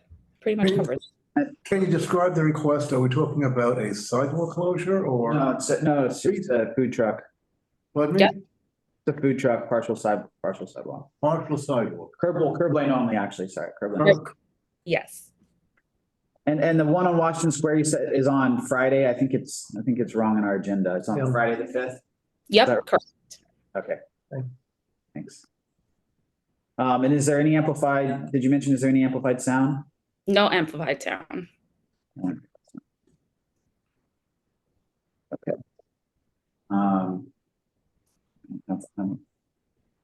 Have any questions? Oh yeah, I mean, if a line forms, are you gonna have stanchions? Is there a line management plan? Yeah, so we do plan on having stanchions, and that'll be our plan for line management. We'll direct, well, for the Soho location, we're kind of going to be in the center of the block. We don't really anticipate the lines getting too long in Soho, but for Washington Square South, we'll line the lineup going toward LaGuardia Place so we don't interfere with the crosswalk. And then I'm seeing another question here in the chat. The Dende Soho event is only one day, this Wednesday on April 3rd. We will be somewhere else Thursday the 4th. We'll be up by Bryant Park. Great. Okay. Do we have any other questions? Would you mind unsharing your screen? I'm sorry. Oh, absolutely. Okay, does anyone have any other questions or comments? I'm not seeing anything. Okay, thank you so much. Thank you. Have a good night. Time. Yep. All right. Next we have April 13th, Reebok NIFTA Broadway between Bream and Spring. Let's see, Gracie. I'm gonna promote Gracie. Food Truck Association. Can you hear me? Yeah. Hi Gracie, yes, we can. Hi. Okay, let me just try to share my screen. I'm not the most technology savvy, but settings. Just be at the bottom. There should be a green share screen. Oh, yep. Okay. Okay. So, ours is a one-day event for Reebok. They are launching a collab with Anine Bing, who's also a storefront in Soho, and they're selling the collab inside Bloomingdale's. So we're looking to park on Broadway between Broome, I believe, and Spring. And one day event, 12 to 6, handing out free coffee just to build brand awareness. It's going to be a sidewalk permit. It's a small food cart. This is a photo of a past one, but this will be the branding for this event. Handing out coffee. We have rope and stanchion. We have BAs to help with line control. We will be handling all of trash, taking that away back to our warehouse as well. Yeah, just one day, no amplified sound, very simple, just iced coffee. How excuse me. About how many people are you expecting to attend? Servings were prepared to hand out 500 throughout the 6 hours of activation. Okay. She said 500. 12 to 6, you said, and 500 servings, yes. 12 to 6 p.m. And sorry, what was the out of curiosity, what was the store you said you're partnered with that's also in Soho? Bloomingdale's. So the collection's being sold at the Bloomingdale's in Soho. Oh, okay. Yeah. So you're right in front of Bringing in me. business. Yeah, yeah, great. And where is the truck located? A curb lane? It's a sidewalk permit. So we'll make sure we have a minimum the 5 sidewalk. feet of egress. It's on the sidewalk, yeah. So how much pedestrian space will there be to walk? We'll make sure there's at minimum 5. We'll make sure there's plenty of room. I think How do you define the plenty? sidewalk. Can you describe plenty, please? Well, yeah. So we will make sure that our rope and stanchions are as close to the edge of the sidewalk as safely possible. So as soon as they come up to the truck, they're in and out, and there's, I would say, like at minimum 6 to 7 feet of egress after that line. It's a very wide sidewalk there. Yeah, it's a wide one, so there'll be plenty of room. So according to the application, it says the attendance would be 75 to 199 people. Are you going to be changing that? Yeah, I mean, we always bring backup if needed to continue, if we need to hand out more. But we should be prepared. We'll be well prepared.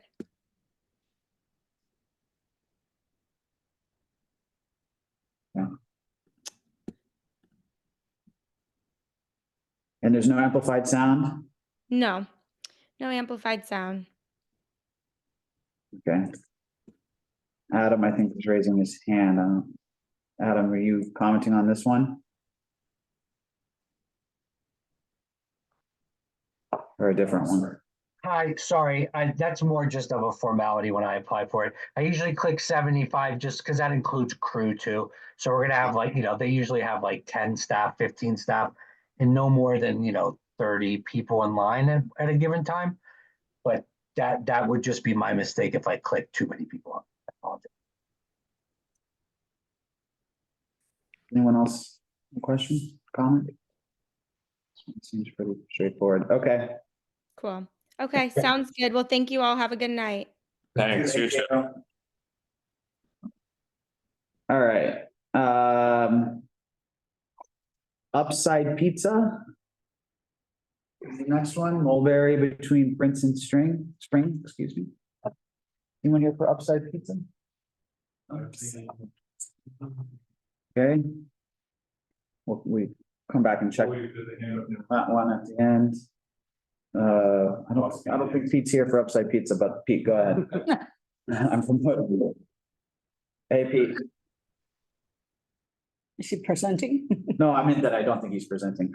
Pete, what's up? He's commenting. Well, I just wanted to point out that Upside Pizza now they're on the corner, the northwest corner of Spring and Mulberry. They already have 2 setups in the street, both on Spring and Mulberry, for the full frontage of their establishment. So I don't know how they can set up a stage on that very narrow street. I hope they appear. If they don't appear, this just needs to be rejected out of hand because it's not, you can only fit so much stuff. And it's a Saturday afternoon in Spring from noon to 7 p.m. with a performer. Yeah, okay. Thank you.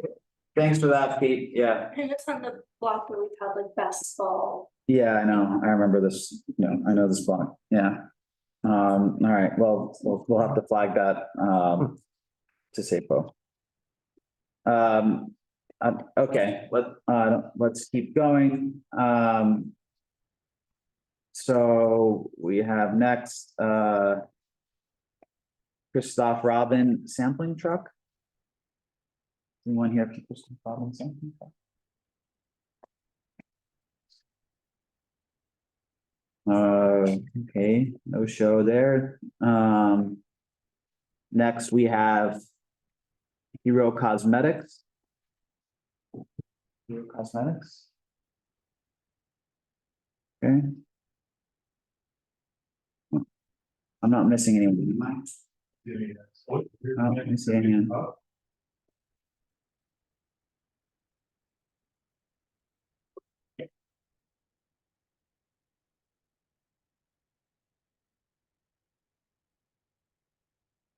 Nick, I'm promoting you. You can accept and reach.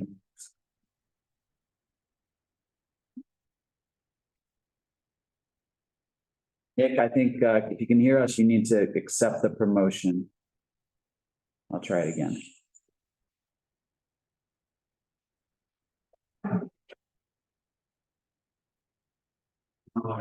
You decline? Oh, there he is. Nick? Can you hear us? All right, why don't we, maybe it's a technical issue, maybe let's try coming back to Nick. Unless you can talk, Nick, no? All right, we'll try coming back. Is anyone here from Floral Orb? Okay, great. Hello. Waiting. Your time to shine. Here, if you want to, so people can hear you online, move up here, that would be great. This is our mic. So join the meeting just so we can share. Oh, okay, perfect. Is Mary, that's you, Mary Liza. Yeah. Okay, Thanks.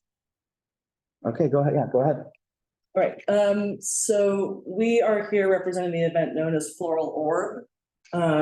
This event is slated to take place the night of May 6th.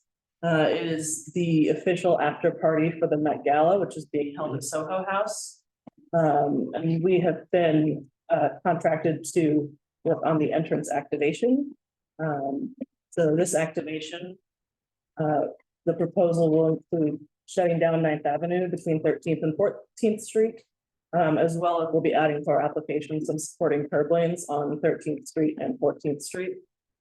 There'll be about approximately 400 attendees coming in and out. At no point will there be congregation within the actual entrance spot. I believe we noted applying for a TPA on our application, but we will not be applying for a TPA. We will be having a generator. We'll have very low amplified sound, but some amplified sound. We'll have a DOB permit with after hours variance for some of our structures, and then Sapo Street and Plaza permits. And we had a good kickoff meeting with the bid this morning as well, and got some great feedback from them. Okay. I would love to share my screen if I could be. Oh, I know, no, we need to promote you. There we go. Yeah, now you should be able to. I should be able to. So this just runs through kind of what I just discussed. Next would be, so this is our top line schedule of the street closures and sidewalk closures. We would be starting Sunday, May 5th at midnight, just closing the curb lanes on West 13th Street between, between Washington Street and Hudson Street. There. As well, at that time, we will close the parking lanes on 9th Avenue between 13th and 14th. In anticipation of a partial road closure starting Sunday, the 5th at 7:30 when we start our installation. Our goal with this is going to be minimize our impact, but also maximize the worker safety while they're working in the street. So our whole setup will be barricaded off. We'll maintain a 12-foot lane at all times on the east side so that traffic can continue to pass through on Sunday while we're setting up. We'll also have traffic flaggers at both intersections. So partial closure on 9 during the day on Sunday. Exactly, yes. With the aim of really keeping things moving as much as possible, minimal impact on the sidewalks, and just keeping, everything barricaded off and safe where it needs to be.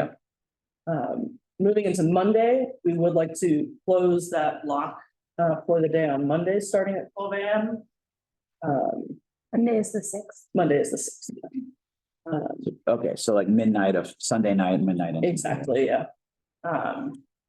We do know that will involve redirecting one of the MTA buses, and we'll definitely be in touch with CECM and everything to get that sorted.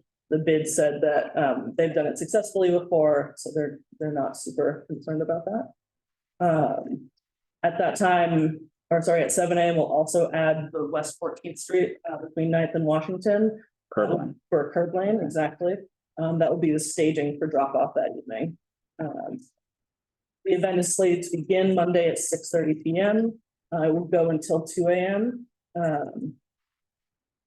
At which point, following the event, we'll reopen the south curb lane on 14th as soon as we can.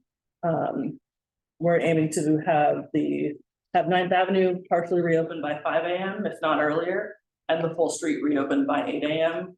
The way we're designing the setup is to be quick up, quick down, really with keeping in mind having as minimal impact as we can. And fully open by when, sorry? So- By 8 AM, Right. 9th Avenue should be fully open. On Tuesday, the 7th, exactly. And then our production infrastructure will be completely loaded out of West 13th Street by 5 PM, if not earlier. And we'll reopen lanes as we need to, as we go.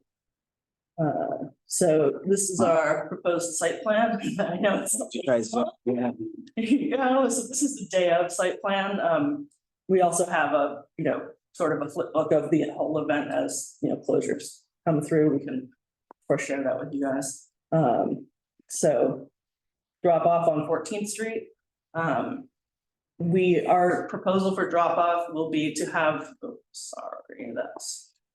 will be to have cars turn the wrong way down 9th Avenue to drop off in front of Soho House. And then they can exit either way on 13th Street. We'll have security vehicles on each side as well as, some ballast for security purposes, prevent any vehicle issues that we could have. The event itself will be down closer to Soho House.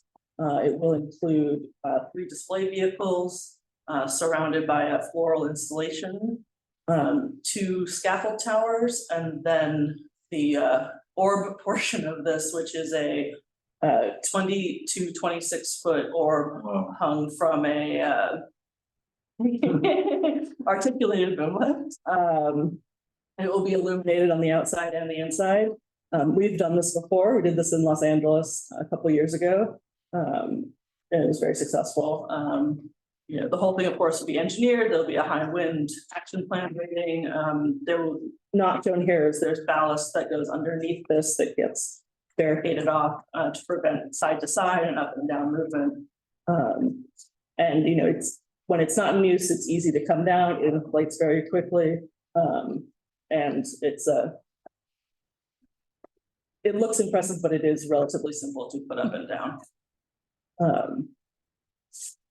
What are those display vehicles? It's the new, the official car or the official vehicle sponsor of the Met this year is Porsche.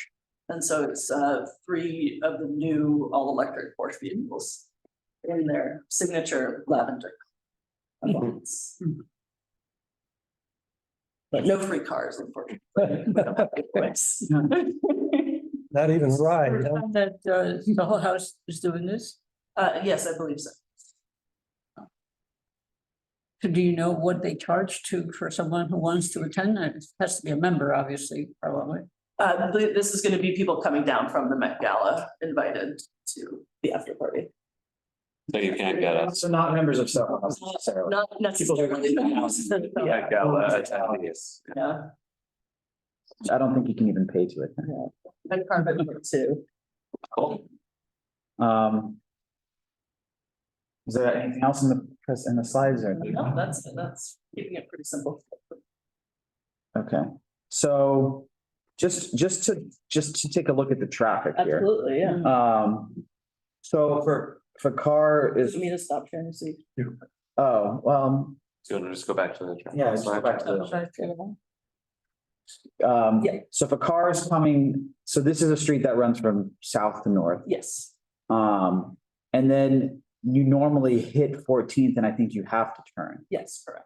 Okay, so basically there's vehicles can either go up west 1 block.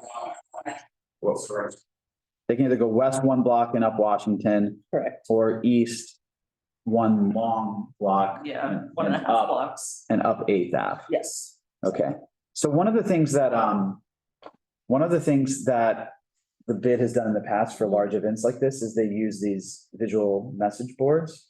Have you talked to them about that? We have, That might, but like, yeah. that might be a good idea, just. You have these signs and you can have them, a block or 2 in advance, and basically say like. Closed here, use this to go north, whatever, use it to go west. Yeah, we can. Is certainly that talk something about that, okay, yeah, that would be, I think, a good idea. Absolutely. And I know like when they did the flower show and they closed a lot of the streets, they did something like that. Yeah. So I think that would be definitely helpful, so people don't hit 13th Street and panic. And Exactly, and the last thing we want is traffic extending down 9th. Yeah. Causing kerfuffles. Yeah. Okay. And then in terms of that, is there much residential on that block? I'm not sure, I don't know it well enough to know the answer. Soho House, there are Across the street, yeah. So has there been I guess has there been outreach to the other businesses as well as the residents? I think that would be Yeah. very important. Yeah, definitely. That's definitely part of our plan. Like I said, we kicked off with the bid just this morning and they're definitely encouraged us obviously to do the same, reach out to the businesses, make sure they're not impacted for, collection or deliveries like that. And How will they not be impacted? Of course, they're gonna be impacted. well, but we'll make sure they know where they can go and At least they know it's coming. exactly. And, we especially like to play nice in the sandboxes that we build. So, obviously if we can move something so someone can drop for a delivery really quickly, there's not necessarily a reason to take up a whole block if someone just needs to pop in and out. And you said there would be like low amplified sound? Yeah. What kind of sound is? Ambient, mood music, kind of in and around the vehicles. And would that end at a certain time? We would, we'd love it to go as late as it can. I know NYPD will only issue up to a certain time. But ideally it is playing, Playing that until 2 a.m. is probably way too late. yeah, no, I know. We have been looking at some, they're kind of directional audio speakers that where once you're kind of out of the range of it, the sound cuts off completely. So we may be able to use some of those. They're pretty much. But it's pretty disturbing to the residents that live on the block. So there are a lot of people that live right there, right across the street from Soho House. So why would the music need to be all the time and as late as possible? Doesn't make sense. So don't play dirty in the sandbox. No. No. Right? Yep, exactly. Considerate of the neighbors. I'm just trying to zoom in here.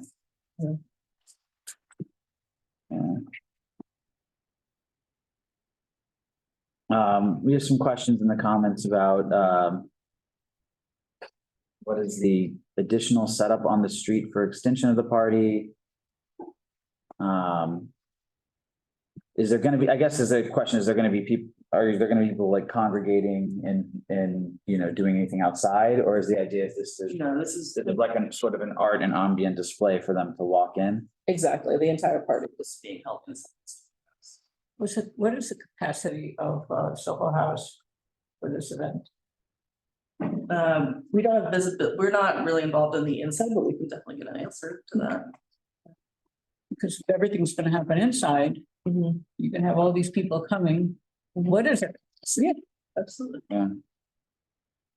And is this party sponsored by Porsche or is it? Yeah. Porsche. Porsche is, I think, partially sponsoring it. According to Wikipedia, the annual Met Gala guest list is limited to 700 people. And we've I been don't told think to 700 anticipate. people fit in Soho House. I don't know. I could see that. A lot of floors. Yeah, there's many floors. I know, but Yeah. not that. So this, how many did you It's not say? that big. We've been told to anticipate 400.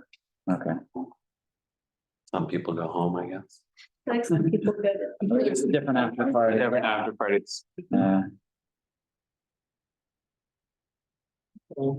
Is the street totally open to pedestrians or just on one side or can the public go over to the cars or anything like that?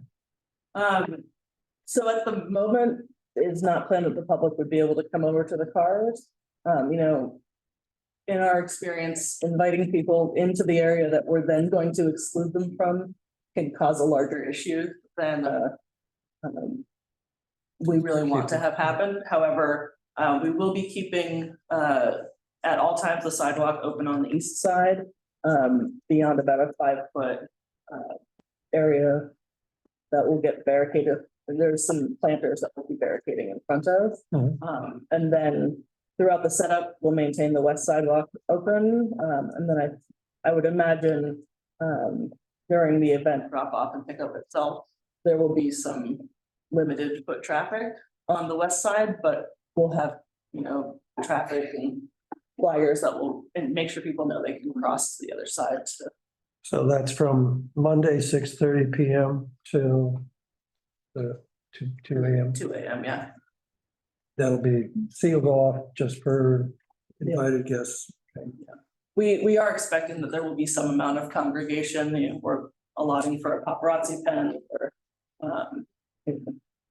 anticipating that there will be public interest, even though it could get, 10 o'clock at night before the big stars start to show up, people will be interested. So. Will you have sidewalk ambassadors to help?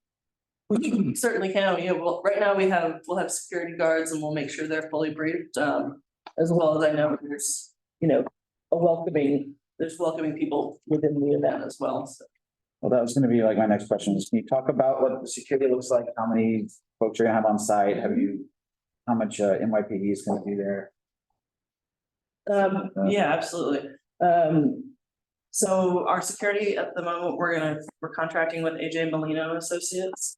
We've worked with them extensively and in a number of NYPD on his team. We haven't defined actual numbers yet, so I don't want to give you a number that's going to change. We're absolutely going to have, significant numbers at the crosswalks to make sure the traffic is flowing correctly.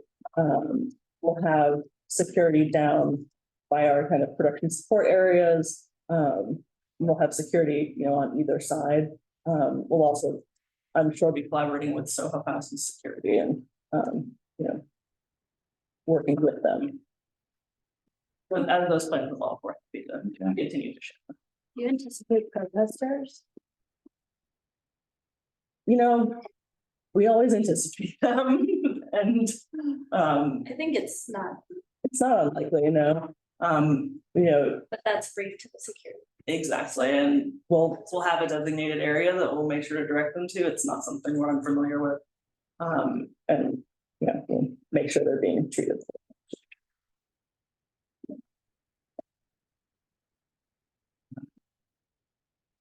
The drop off is on the west. Yeah, drop it on the west side. That is gonna be played. Most of the people will probably go to the event, to your event, when the gala ends. Yes. So they'll be coming over. Probably within maybe 40 minutes or within an hour. So that's when most of the people will get there. So why do you need to have the music still happening after most people have arrived? We probably won't. That's what I'm saying. It doesn't make sense. Because the people that are gonna go there, finish one event, they keep going to the next party, right? They'll get there and then there's no need for additional music. Yeah. I would think after midnight. Once people are in. That's it. So we should turn it off by midnight, you think? Yeah, we can absolutely include that.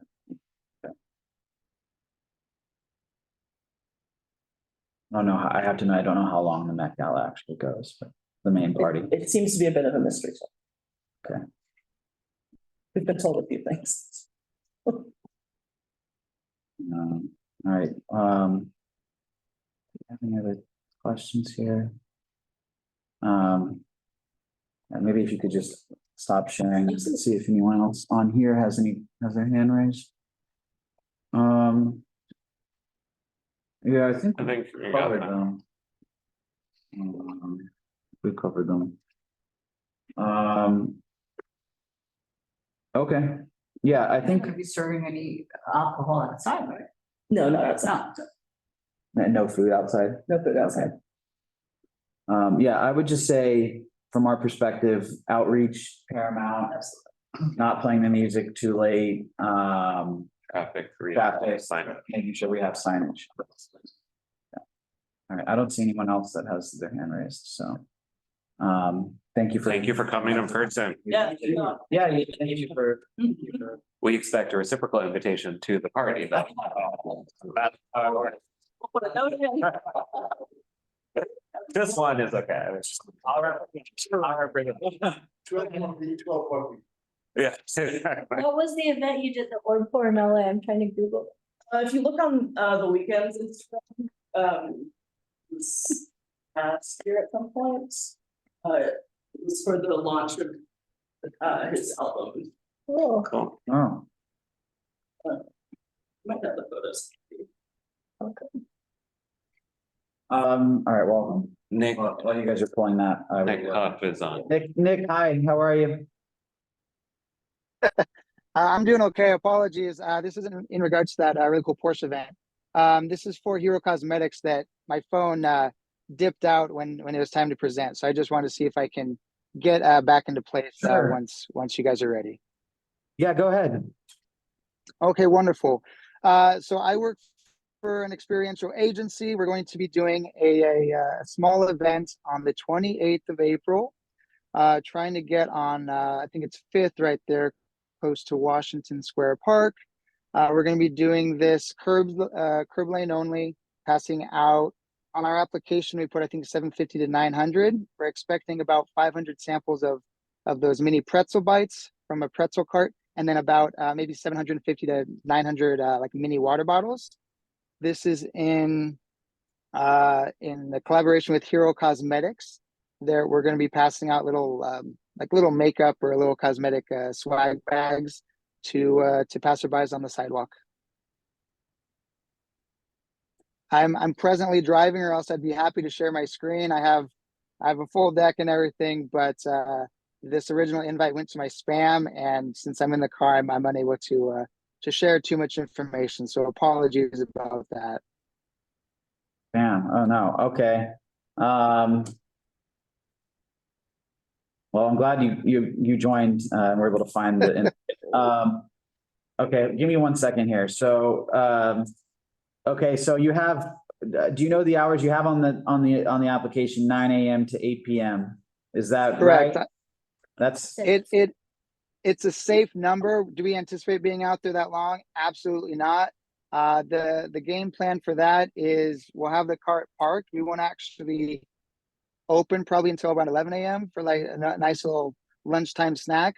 Realistically activating probably about 4 hours, but we always like to put that buffer just in case, so we don't get kicked out if by chance we happen to, still be there at 5 or anything like that. But realistically, probably being out there 11 a.m. to 4, 11 a.m. to 5. I just put a buffer on there. okay. And can you review one more time what you're passing out? You said it's pretzels, water, and makeup samples? Correct. Yeah. A little swag bag for consumers, but about 500 samples of mini pretzel bites being passed out in branded pretzel cups. And then we're going to have branded mini water bottles, 8 ounces, that we'll probably be doing about, like I said, 750 to 900 samples of those. And then probably the same amount in regards to swag bag items. And inside the swag bag is going to be little cosmetic, like little pimple patches, that type of stuff. Yeah. Okay. And do you know where on that block are you planning on setting up specifically? Yeah. So originally, when I reached out to Software, I had a call with them. I was trying to get on Washington Park North, right there by the arch, but they said that's no longer allowed. So I'm trying to get on 5th, directly across from that, as close as possible to Washington Park. On the east. It says the street side north. I don't know how it allows you to put that in, the north side of Fifth Avenue. Yeah. I don't know how. I don't know. Fifth Avenue North. Do you, on the west or east side of Fifth Avenue, do you think? That would be. I don't think they can. I have a sitemap that was submitted. I can share my screen if you'd like. I don't know how this is going to work on a phone, but I'm game to try it. So let me do that here. You say he's driving, right? I think he's a I hope passenger. You can't. I'm not driving. I am in a car. I wouldn't be doing that. Safety first with me. But let me share this. Photos. It's the first time for everything here, guys. Show selected. Let's take a look here. Can you guys see this on your screen? Not yet. Not yet. So that's where I submitted. I was talking to Kat at Sapo. She said she can't get me on Washington Square North. I said that's totally fine. She said let's try Fifth Avenue, right across from the arch there. So I believe she said that was on. I think it has to be the west side because I don't see how you can go on the east side there. Yeah, Oh. east side Okay. is a bike lane. Bike lane and a driveway.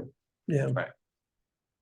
And I don't think they're gonna let you go very close to Washington Square. So it's a Okay. fairly narrow place to go. It's probably up towards the north side of that block on the west side. And there's a very large residential building there that you should do outreach to for sure if you're gonna be there. Okay. Why did you choose this location? Well, again, trying to originally go in as close as possible to the arch. I'm open to other locations working with the city here, but this is the client really wanted to try to get as close to that arch as possible. So when we originally submitted this, it was on Washington Square North. However, talking to Sapo, she said that there's no standing zones over there now, so we had to pivot a little bit. Okay. Is there any amplified sound? No, this is from a little pretzel cart. And then in regards to if we need to, in regards to crowd control, we have a staff of 3 brand ambassadors, an event manager. I'll be on site out there as well. And worst case scenario, I'll have a chaser vehicle that has rope and stanchions.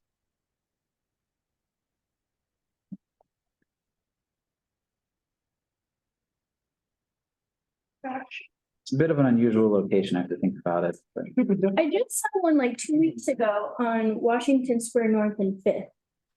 We didn't hear it, but they let them, it was stanchions, it was a whole thing. okay. Okay. Nice. Beautiful location. All right. Anyone else have anything? Will you have trash receptacles, water and pretzels and packets? Sounds like a lot of stuff. Absolutely. Yep. So we will have trash receptacles. We have 2 of them ordered already. We're gonna have a chaser vehicle as well. We're gonna leave that that location the exact way that we come to it in. What is the connection between pretzels and the product? Like, what's the shtick? You know what? We pitched multiple. They're trying to find a little snack. So we pitched multiple different things with bagels, etc. And mini pretzel bites was one of the options that maybe they were just hungry for that particular day. So in regards to the answer, zero connection, just something that they chose from the options that we pitched. Great, cool. Someone else? Okay. Thank you. Thank you. Thank you. Safe travels. Thank you guys for fitting me back in. Have a great night. Appreciate it. George. All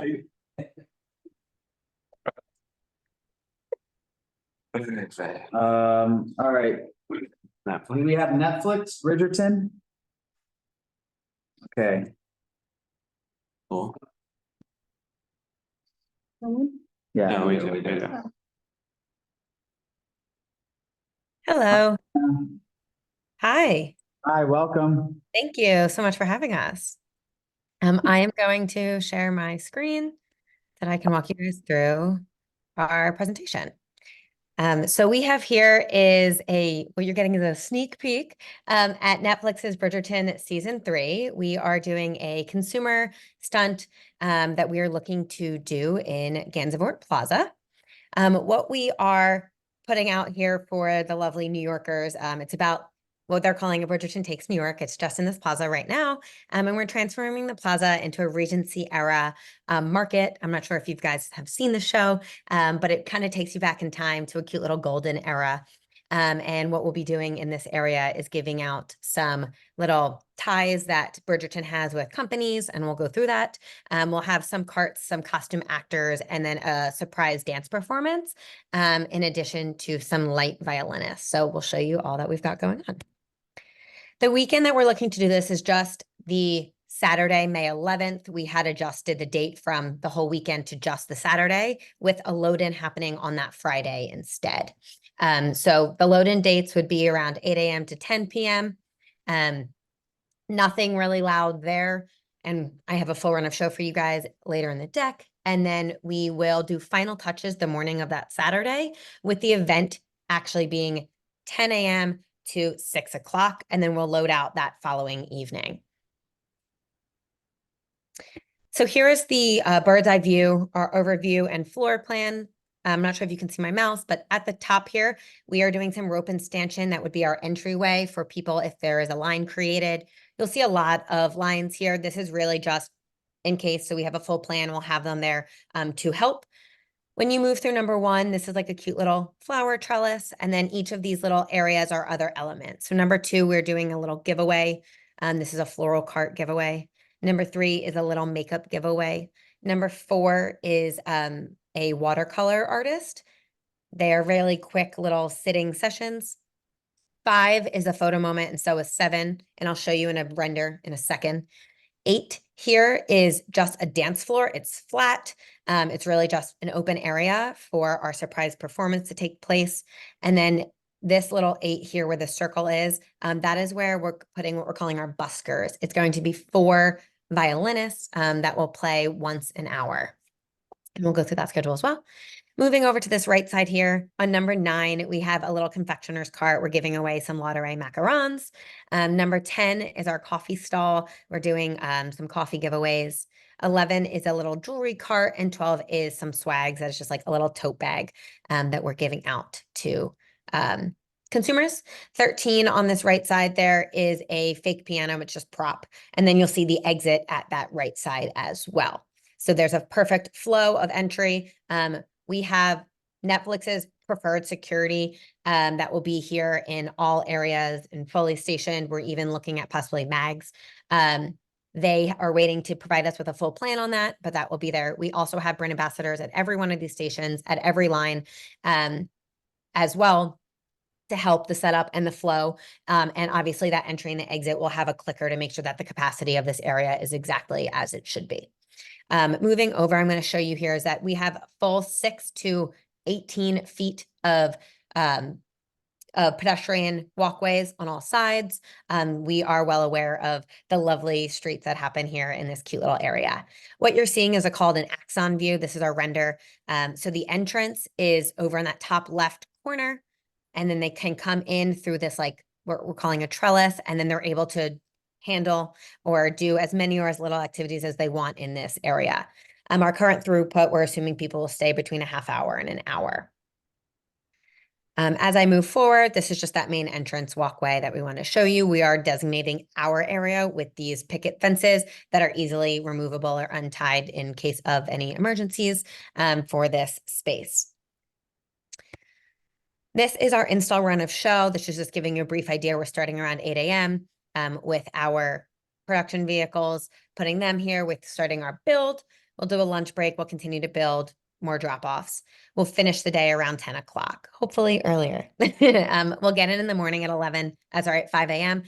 There is no building at this time. This is really just putting extra florals in there, making sure all our props are in the right areas. We'll have our little teams come set up, and then we'll have our brand ambassadors and everyone in place between 6 and 8, and we'll be event ready by 9:30. On event day, from 10 a.m. to 6 o'clock is our event day as shared. What we're calling the Ton Troupe. It is only 14 dancers. They're going to dance in pairs around that little dance floor to light music. The music that will be there will be with our small speakers, just conjoined to our to our foot traffic little floor plan here, and only for these hours of 10 to 6 on that Saturday. The violinists are actually playing, I don't know if you've heard Bridgerton, but they do new music in just beautiful 4 quartet violinist sounds. So for that is kind of like a beautiful little ambiance that we're creating in this market. And they perform every hour. So the troupe performs on the head of the hour, and then these violinists perform on the 45-minute mark of these hours. And then finally, just moving over to strike, 6 o'clock, we stop. We begin to remove all of our items, and we will be fully out before the end of the evening as our permit says so. Just a quick programming at a glance so that you can see some of these elements that we showed you. So we have 2 photo ops. We have that little trellis we'll be tying on love letters to. We have the floral display, some coffee stall, the makeup handouts. We'll be doing those little jewelry, which is just bracelets with a partnership, our portraits, the Lauderay macarons, and then we're giving out those little fans and totes. And then this just talks about the street team, our dancers, and then the string quartet.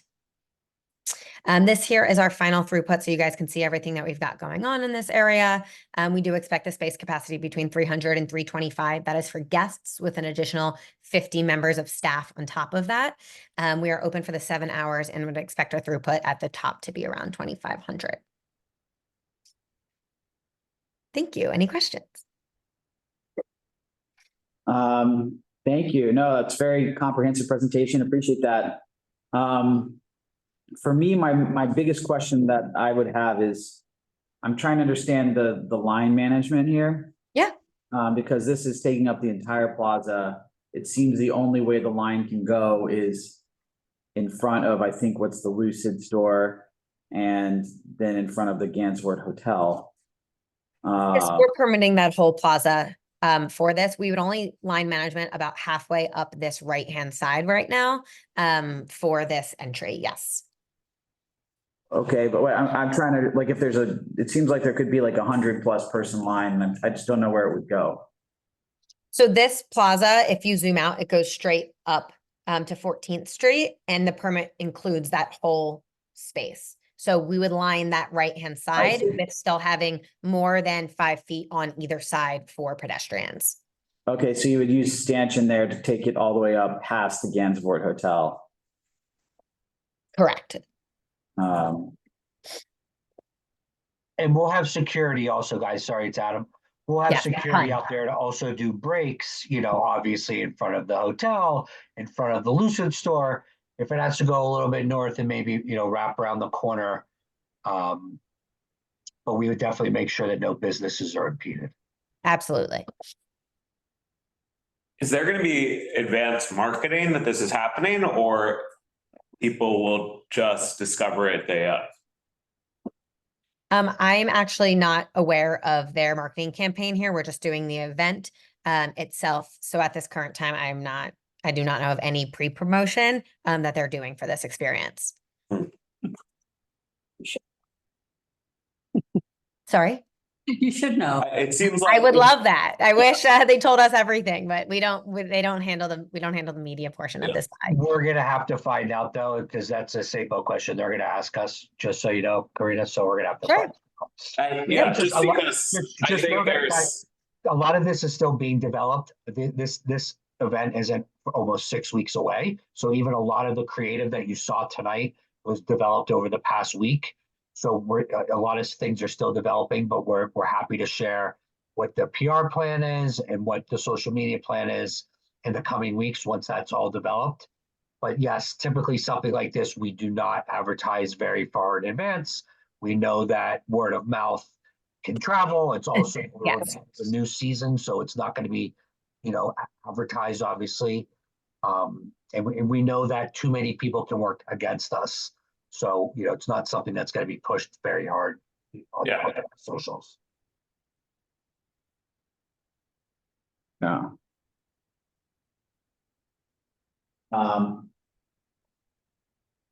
Yeah, Donna in the chat is telling me that there's a cafe, there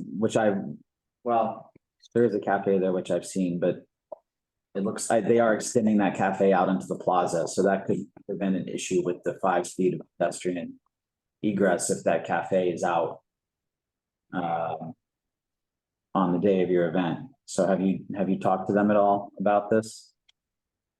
Not yet, but we will. We'll do some outreach, because this is a larger event. So we'll come up with a notice and we'll go to like Serafina and all the local businesses in the hotel and we'll pass out a little letter so they know that it's coming. I mean, is there, like, if you were on like this, so there you have that plaza there in front of the Gansevoort with some planters. Is there room for a 5-foot pedestrian walkway if the line runs, I guess, to the west side of those planters towards the street? Because I think if it's to the east, you're gonna run right through where the cafe is, I think. So the sidewalk on the east side is 14 feet wide. So there's a lot of room there, depending on how far they come out or if they go kind of downwards. But yes, on that left side as well, the gray area is 6 feet running upwards. So we can, if you need to go to the left of a planter at one point and go back up the other side, we can do that as well. All right. I'm gonna, Donna, did you want to speak? Go ahead. She wanted this slide? Yeah, if you can just go. So where is that line gonna go? Is it gonna go on the sidewalk in front of No. Lucid or Nope. in? Straight up the plaza on the cobblestones only. The sidewalk is fully uninhibited. Okay, and then, so they might go all the way up to 14th Street and then somewhere start wrapping that. I mean, there's not a You lot can of. say up to 13th. I don't think you're gonna cross 13th with the line, right? No, we would not cross this. So then you would just turn the corner there and go east in front of the hotel entrance there. Right. Okay. It really shuts down the whole plaza, basically, and a lot of the pedestrian availability of walking there with this. And wherever the cars will drop everybody off. I think you should just look seriously at how many people you think you're gonna have online there and where you're going to put them and how the pedestrians are actually going to get through, because with this whole with your fencing going north on 9th Avenue, if people are on the interior side of the building, they can't cross, and people all the time are cutting back and forth within that plaza to get north, south, east, and west. So this is really cordoning people off, not just from the plaza area, but also on 9th Avenue. So just be aware of that as you're trying to figure out where the other people that aren't coming to this event are going to go. Yeah, we will. And you can see that they left at least 6 to some spots, 11 feet, sometimes 7 feet, all the way around the rim by the rocks. That's meant for people just walking by. They can just loop right around. So, but if they come in and they're right next to, they're on the northern side of the plaza, thinking that they can just cross over like they usually can to get onto Little West 12th Street, they won't be able to do that now. Now they're going to have to walk all the way north through the cafe at the hotel and through the crowds that are turning the corner on 13th Street, if that's what happens, to get across to the western side of 9th Avenue. I think if you could imagine having breaks in the white fencing, exactly, once you get to the line part, and just like have some breaks in the line where non-lined up pedestrians can go east-west, and the line managers can be there to make sure no one's cutting the line. Right. But Sure. it's a very long continuous blockage that will impede some people. Yeah, we can leave a 6-foot egress and have a security guard on either side. Could you guys not do one of the Eventbrite or whatever, show up, come back, this is your time? I mean, 30 to 60 minutes is a pretty long throughput time. Seems like you'd be able to figure out the time that they can come back. That would avoid the line altogether a little bit. Yeah, we hear you there. We pitched to them some of those ideas. I think they're still working on, their final purpose of all of that. They definitely want to, get the average passerby on this and less of a sign up on it. But that is something we can bring to their attention to help mitigate some of these lines as well.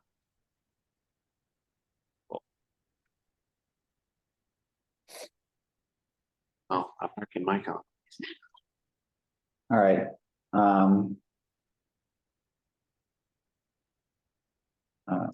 Pete has his hand raised too. Pete, did you have a comment? He's mute. Pete, you're muted. I'm sorry. There we go. Okay. I have two questions. I don't see on the diagram anything about power supply. If you're going to use independent power, where would that be located? And I see that you're very generous with all the swag. That's nice. And do you plan to use union members for the performers and musicians? Thank you. Of course. The first question you said is power. So the power would be localized to each of the build sectors where it's necessary. We're still figuring this out. So for the coffee, if we needed a small fridge, we would set up that space accordingly. Same with the speakers. We're looking at battery operated and a bunch of different options there, making sure that there aren't cords everywhere, or seeing what the needs are for all of those crosswalk pieces. Secondly, for the performers are actually specialized industry entertainers provided by the Netflix team, members that they are pre-approved from the choreography of the film. And those are therefore union members? No. Thank you. It's a union town. It's not it's not a union setup for this, specifically for this small event. All right. Anything else? No. All right. Thank you guys so much. Thanks for coming. Thank you. Good night. Thank you.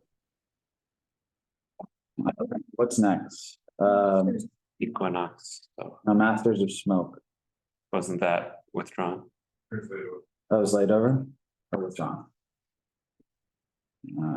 Withdrawn. Doesn't say that on the agenda.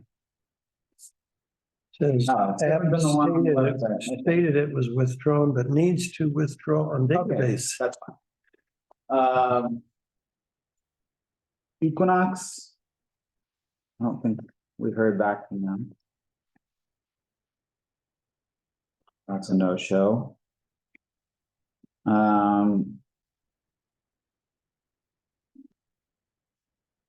Okay, two left here. Okay, public theater. I don't see anyone raising their hand for that one. All right, well. You hear the public theater? No, okay. Well, you guys have been waiting very patiently. Please go ahead. So I assume you're here for St. Anthony? Good. So leave the Equinox. I'm Father Michael. I'm the new pastor over at St. Anthony's for the last year and a half. As you know, St. Anthony's been around for a very, very long time in that neighborhood.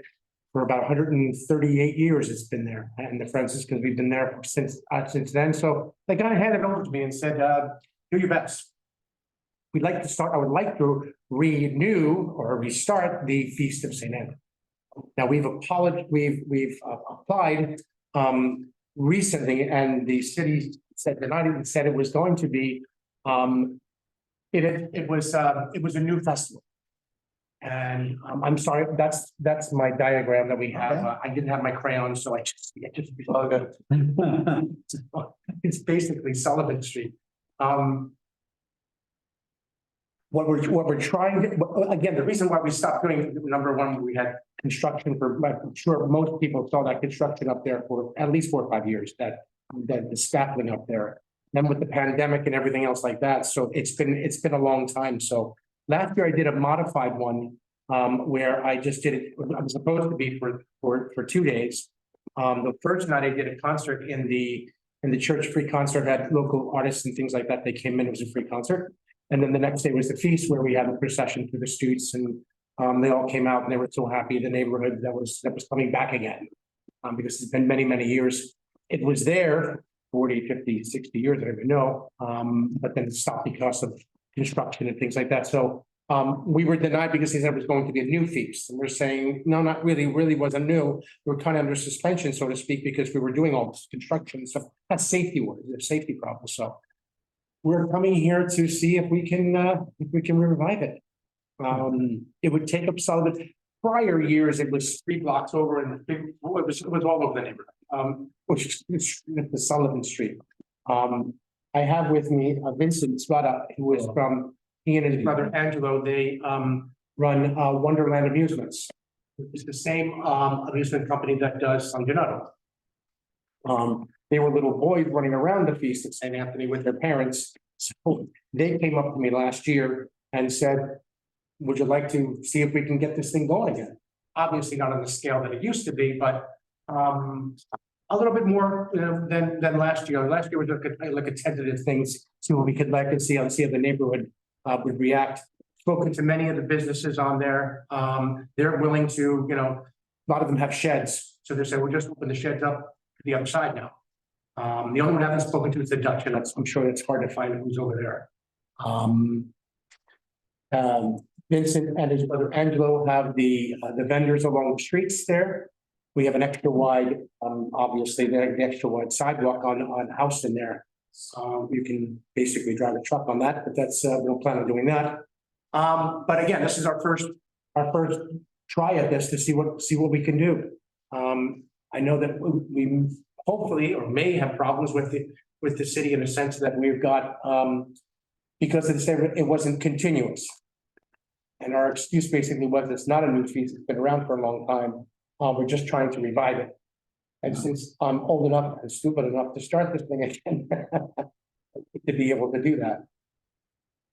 So I think what SAPO's rule is, which is they pass it through the rule system every year, is they don't do new multi-block. Okay. So if you're just going to apply to close Sullivan, I don't think you'll have a problem. Okay. So I don't know if were you originally trying to do multiple? No, I don't think so. It was going to be, it's a 3 day, was it 3 or 4 days? I think it was 4 days, so they might be. Yeah. It's obviously one way. So do you know, Mark, why they were, this single block I thought is not part of the. So my understanding is that this was provisionally denied because it's multi-day. So it's either multi-block or multi-day or both.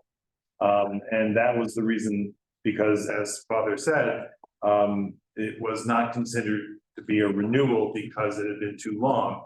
And I don't know that there was an opportunity at that point to say that it was on hiatus because of safety concerns for the community, not because of a lack of interest. So if there was something that might be said from this committee, it would be great if that could be a part of it, if that's the will of the committee. Yes, we're planning to ask them to reconsider, and we want to see how gauge the temperature of the community. So they already denied you this? Yes. So I don't remember, they didn't come before us, right? Well, you said it's been a long time. No, I'm saying when they just denied. Well, SAPO will auto deny things without coming, like the new multi-block. They don't. I understand that. Multi-day, so we sometimes will see in the SAPO system applicant before they even come to us, applications have already been denied. So I assume that's what's happening. So this was not referred to us by SAPO. This would have come up on our list anyway, because we get the list of every event. Yeah. I'm new to this system. So better figure all this stuff out, who goes first? Can you just mention, so what would it consist of? So it'd be a single block and it would be a mix of. So it'd be good, this year would be Thursday, which is actually the feast of June 13th, which is the Thursday of the feast of St. Anthony. We'd like to begin obviously with the people that come from all over the city for this. I would say there was at least 1,000 people that came to the procession last year. And there were masses all day long, and people from all over the city came. Then in the evening, there was right before dusk, there was a procession up Sullivan to Bleecker to Thompson to Prince, and then back again. And then this year, if you go look at the facade of St. Anthony, there's a statue, a 9-foot statue of there of St. Anthony, which is falling apart. It's probably been up there 130 years. We ordered a new one, and it's coming in. It's made of that one was made of limestone. This one's going to be made of cut out of marble, and it's being commissioned in Italy. Should arrive in plenty of time for the feast. We'd like to have the old one down into the garden on Houston, and then put the new one and unveil it on the feast on the 13th. So we need at least something, just hate to see all these people in the middle of the street. They like St. Anthony, they don't want to meet them soon. So. And so what would you have going on, like, if you had a multi-day festival, what would you sort of have filling the day each day on the block? Well, we would begin, what's our setup? Please take Well, we would set up, as you would see, vendors along Southbridge Street. And we'd have some activities in churchyards. There's a churchyard here, and then there's a churchyard. We'll draw that church. So a lot of the activities, I guess, Father would arrange for local bands and entertainment. And stuff such as that. The vendors would consist of crafts, amusement games, and food vendors. Mostly of Italian, an Italian theme.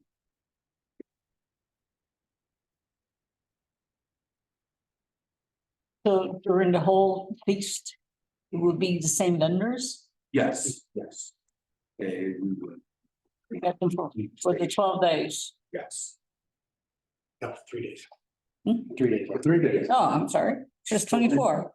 No, 4 days, 3 days, 12. 3 days? Oh, Well, one Oh, that's day the is, date. one day would be the 12, clean up and tear down. That's what we put in for a 4-day. Sunday. Were the merchants on the streets, there's bars and restaurants, are they all going to? They wanted to do it last year, but I couldn't do anything on the street, so we didn't come to the board, so that's why we're coming now, because they said to me, like I said, the only one I couldn't get a hold of was the Dutch. But I didn't want to approach them until I figure out, okay, how do we handle that? And my thing is, if anybody's got a business, there's the hat Linda, from the hat company. Yeah, interesting. And there's a new one and Sun downstairs. Those are the only, and there's a jewelry place. Those are the only retail stores. Okay. But other than that, everything else is a restaurant or bar, indoor bar. So you would anticipate that be open during the whole festival? Like I said, because I have to live there, I've spoken to them already. And most of them said, that's great for us. We can, because they have their sheds outside. We said, we'll open it up on the other side. Because you're gonna be serving from you're gonna be serving to the street side instead of the parking lot. Instead of the driveway. Do you have a sense of how the residents on the street would feel about this? They've been asking me, are you bringing back the police? I said, sure. I mean, the ones that have been there, there's a lot of, obviously, some of them, so there's a lot of transients, people could be in and out for a little bit. Yeah. That's pretty ghetto, that's 3 of Cups. Yeah, oh, I like it. so how much do you think that you're gonna be raising for? I have no idea. Okay. Well, it's gonna depend on, Father would determine how much it costs for the, vendors. Your department. No, that's the sheriff show that goes to the. I'm gonna tell you what I told the people who came and volunteered last year. This isn't about making the money. This is about building the community. Because for many years. No, but I'm sure the church needs some money. Well, of course. I mean, you're just buying a new statue, you need to pay for it. We do it mostly for the church, basically where we would benefit, we have our own vending unit. Put that up, and of course, we would also contribute to the rental fees to the church. We mainly act as a middleman to help the church raise funds. Between him, me, and God. And he's gotta answer the thoughts. So, I mean, one thing you could look to do if SAPO doesn't budge is just start it out as a single day. Yeah. There's a religious festival or religious event category on SAPO. Okay. Which probably has a lower fee, I think. Okay. And you could do that, you could start with a single day. Okay. And then if that goes really well, then that might help convince SAPO to say, okay, we can do a multi-day festival. Okay. So that could be an option for this year, depending on, because this committee isn't really going to control what SAPO says. Okay. But whether or not, whatever we say, they're gonna they might just say, oh, the moratorium is what it is. Okay. Okay. So that option would still be open. for you, Okay. But you might, would have to redo the application, just do it as a religious. Okay. So that could be an option. We're trying to get that neighborhood in, Yeah. you know, there's a lot of people that live there permanently and have been there for a long time. And there's a lot of transient people that just move in. It's because NYU, they went for NYU and stuff like that, so. What hours would you anticipate operating each day? Instead of Pacific. Well, we normally would do it from 11 to 10 p.m., but the operating hours would actually be 11 to 9. Of course, that 9 to 10 would be, we bring people to clean the system, actually facilitate DSNY by sweeping everything to the corner. DSNY will come by with their trucks, because we also help promote other events for other churches in the city. DSNY comes at the end of the night, they dump everything in and everything's clean. So we always tell Sabo, it's gonna run from 11 to 10, but we usually close at 9, which allows us time to clean. And we also can't go past 10 because NYPD, they don't do overtime shifts when it comes to this. Yeah. I remember for San Gennaro that the organizers would take all the trash from every business. Clear it out. That's right. An undertaking. And you said, would you have amplified sound or would it be live performance only? Not really, only on the day of the parade when the father does the mass and he doesn't.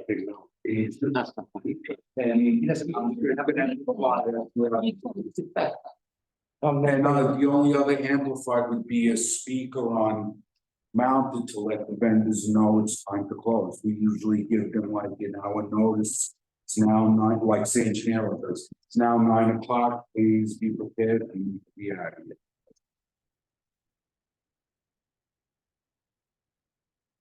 It's a much smaller scale than something. Oh, yeah. I know. I'm also trying to keep it goes a little bit more towards the religious aspect, as can just free for all. No offense to San Gennaro, but. No.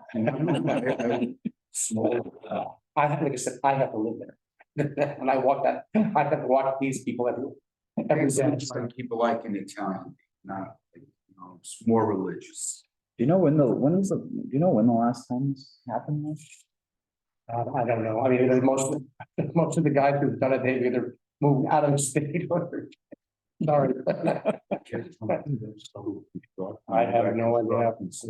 Wow. Well, I remember something around 10 years ago, the last time I was there. Okay. We could probably look it up, resolutions. Yeah.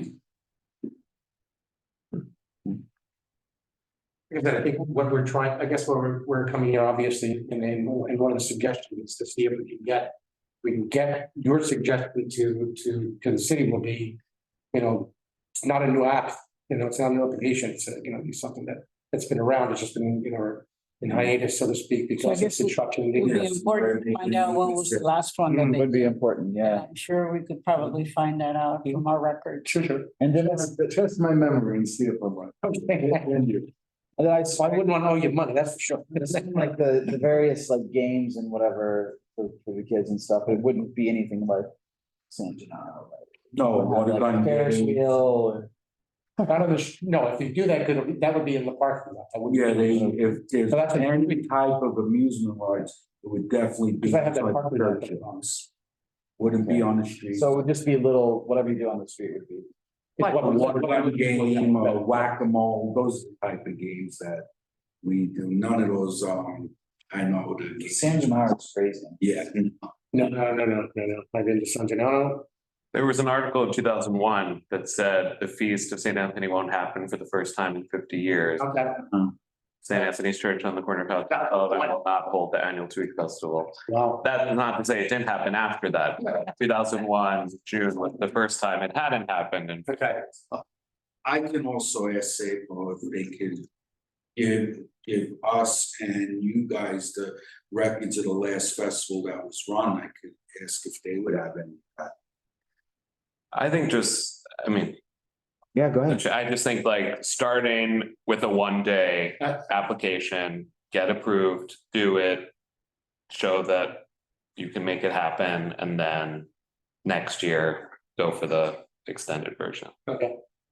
But I mean, Will knows better. No, I think, I mean, you can talk to them and see. yeah. Yes. Maybe you- 2018, so it wasn't a year. Yes, right, it was around that time. 2018, he said? But it looks like it was one day. That's what I remember. Looks like it was a one day, yeah. I said I've only been here a year and a half. I'm trying to figure all that stuff out. Yeah. St. Joseph's before. No, I was in Canada for 20 years. I'm from Jersey. They sent me up to Canada. I don't know if that's right, but this is just Googling it. When they do 13. Okay. So. Gotta use back in. I mean, we can certainly remind Safeco that it's been done before, but yeah, that's probably a good way to do it. Okay, great, we appreciate that. Yeah. Good luck. Yeah. All right. Thank you. Thank you. Okay, thank you. Appreciate it.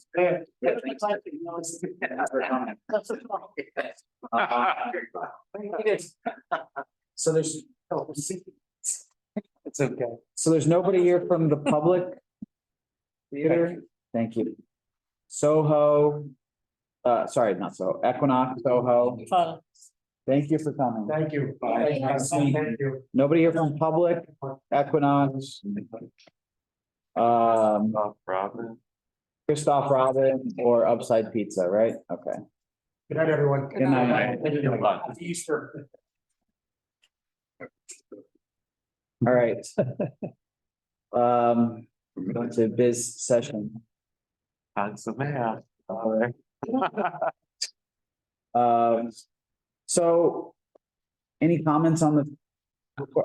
I think I'm gonna type On the report. I'm gonna type up a report. I thought it was informative. For the food truck? Yeah. It's kind of wild to me that it's like, I didn't realize they could just set up anywhere at any time, but I get like that, the reason they're not in residential areas is because you can't do it from 20 feet of a door, sidewalk has to be wide enough, so that's why you don't just see them in random places, but I didn't realize that theoretically they can operate at any hour. Yeah. Which is, I didn't know that. And I thought I read like some articles in the Times about how like you had to pay more for like one in front of the Met, like a cart in front of the Met or something, right? I thought I'd read an article. And those people fight like I guess, hell. Oh, yeah. I guess, I don't know. I gotta try to find that article. At one time, that was reserved only for the vets. That one It had to be Yeah. a vet. Oh, you're right. Where they It's on parkland. What did you say? It's on parkland, so it's a separate, different permit. Yeah, the park ones he was referencing are for a specific space. Well, there was one weakness in their presentation. They never talked about emissions and what we could do if we feel that they are polluting the air. Frequently, we smell the gasoline. We really didn't answer the question other than 311. How do we call it?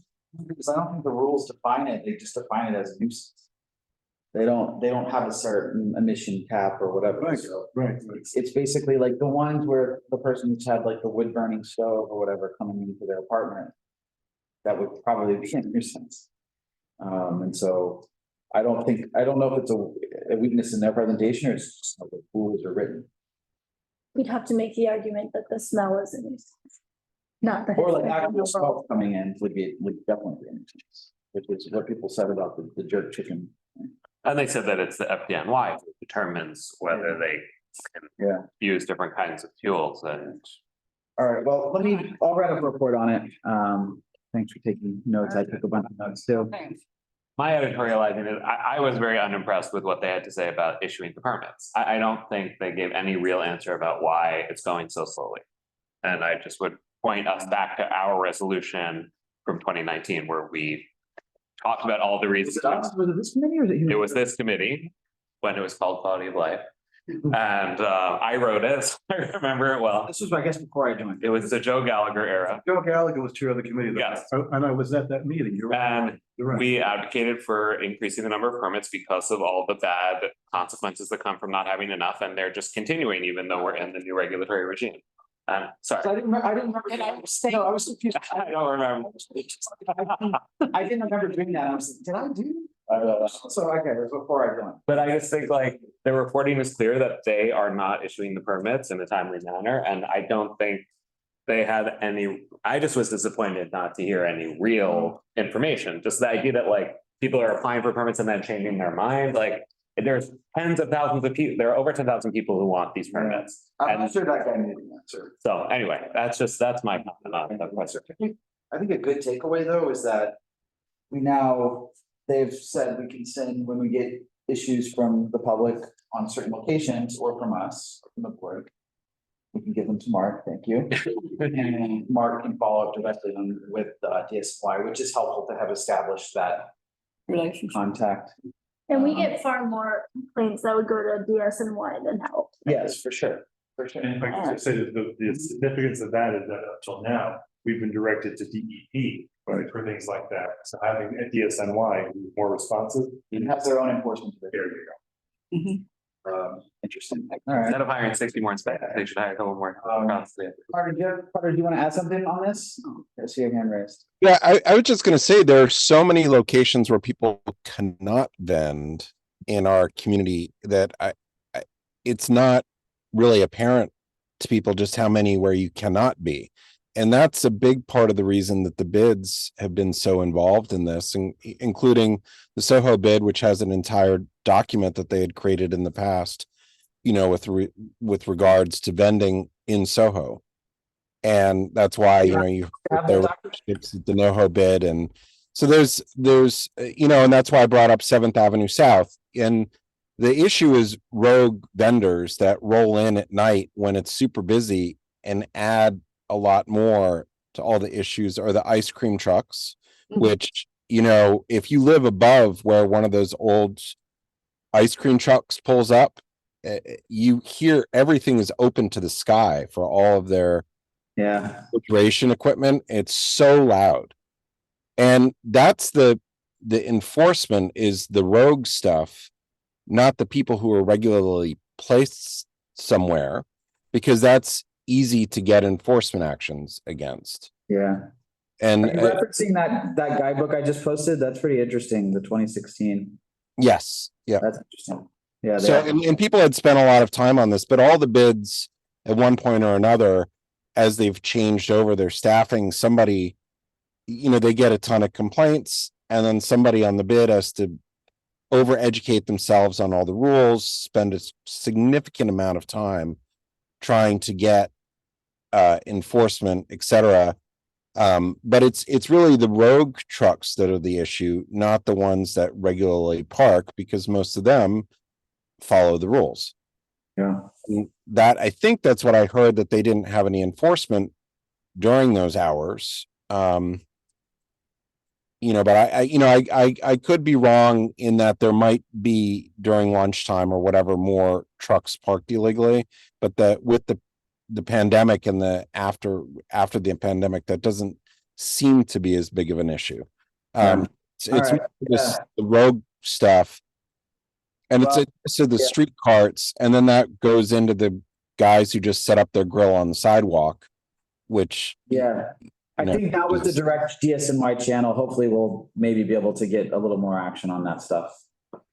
Yeah, and the question to ask them about the grilling is not point the fingers at whatever agency, what permits are specifically required, so that everybody knows, and you have the permit or you don't.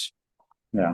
The FDNY, I don't, you know, the other agencies can enforce all of the rules, that they're not limited if you don't have a permit. Yeah. So that seemed, I don't think it's allowed, period, which is why you hear them saying there might be a permit, but they don't know what it is. I think so. I think you can burn wood and other stuff on the streets. Yeah, there might be a few follow-ups we need to do with FDNY and maybe DOT, but I think we learned a good amount here. Okay. All right, let's move on to the street activities. I'll write up a summary and send it around of that. Okay. D&D. Any thoughts? I think all of the ones we actually heard were fine. So I would prompt us to talk about any that we have an issue with and. Under the new, Vote on each one, so. well, I think ones that we don't call out to discuss, I'd be happy to vote in favor of, because they all just seem very. I mean, with the exception of some of the bigger ones, like the Gansmore Plaza, like all the different carts and truck activations for partial sidewalk, whatever, like they were all so. All right, well, okay, give me 2 minutes. Sorry. I don't wanna push your, I don't know. So D&D, any issues? No, I'm fine with it. It's standard, pretty standard one. Yeah. Just like to double check my notes quickly, before I do it. Okay. It's gonna be on a Wednesday, probably not much for traffic, so. All in favor of that? Aye.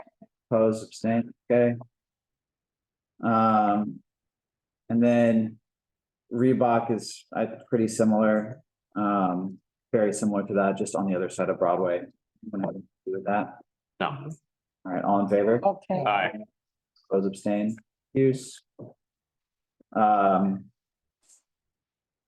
Upside is a no-show. I think that's a deny, and we note some of the other issues raised by Erica and Pete. Mhm. Yes, okay with that? Yep. Unanimous deny. Any opposed, abstain?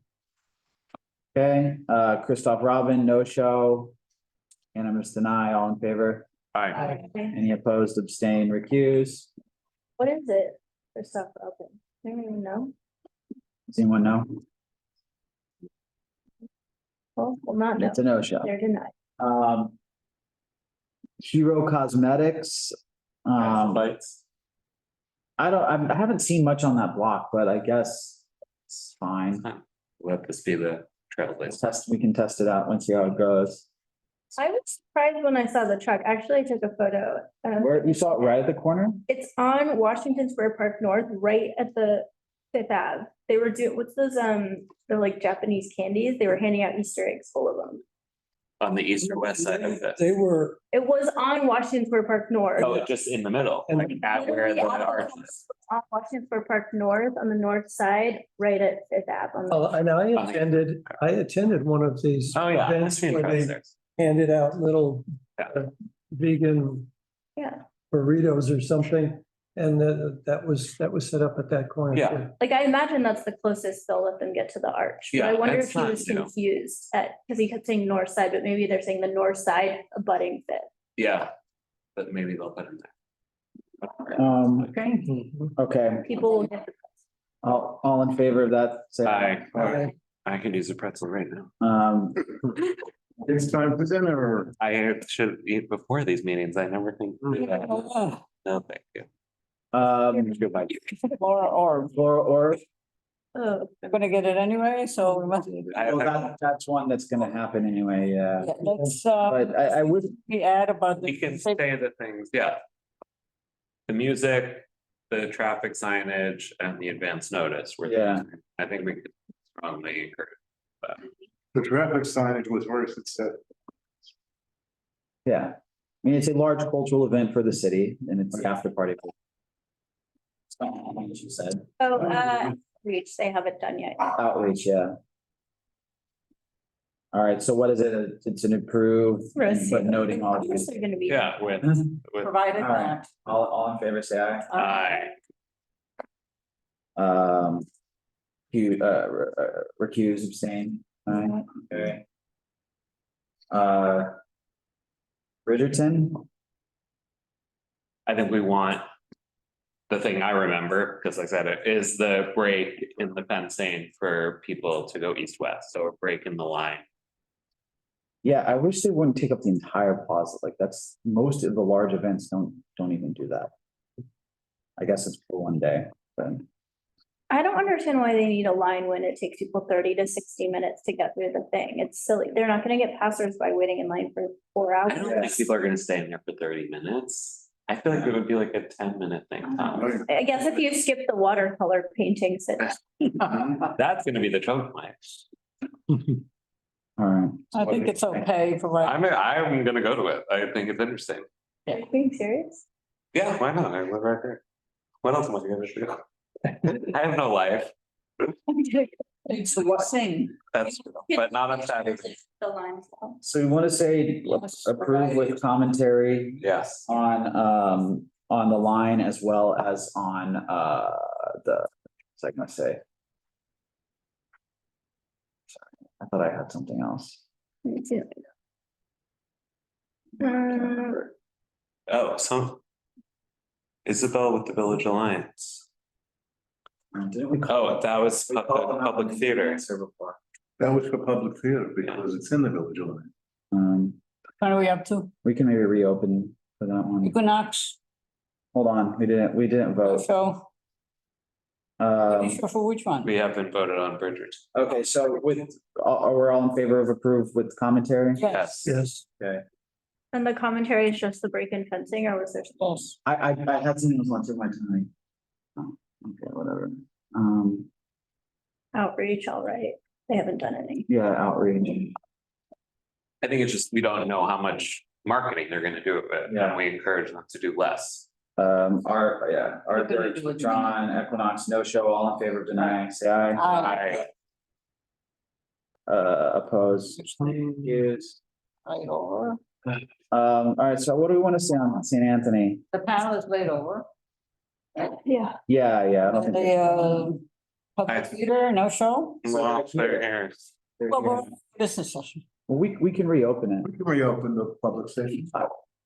Yeah, we wanna, They're here. we wanna finish. We finish voting and then let them wait. Let's finish voting. Let's finish voting And and all of we'll them. we can reopen the public session. Yeah, but I mean, I think what we're saying is, All right. I think they should try a 1 day thing. Right. And they should figure out a little bit more what they're actually gonna. Yeah, I would be in favor of that. I could say we support the concept, but like the last one in 2018 was a 1 day. See how it goes and then expand.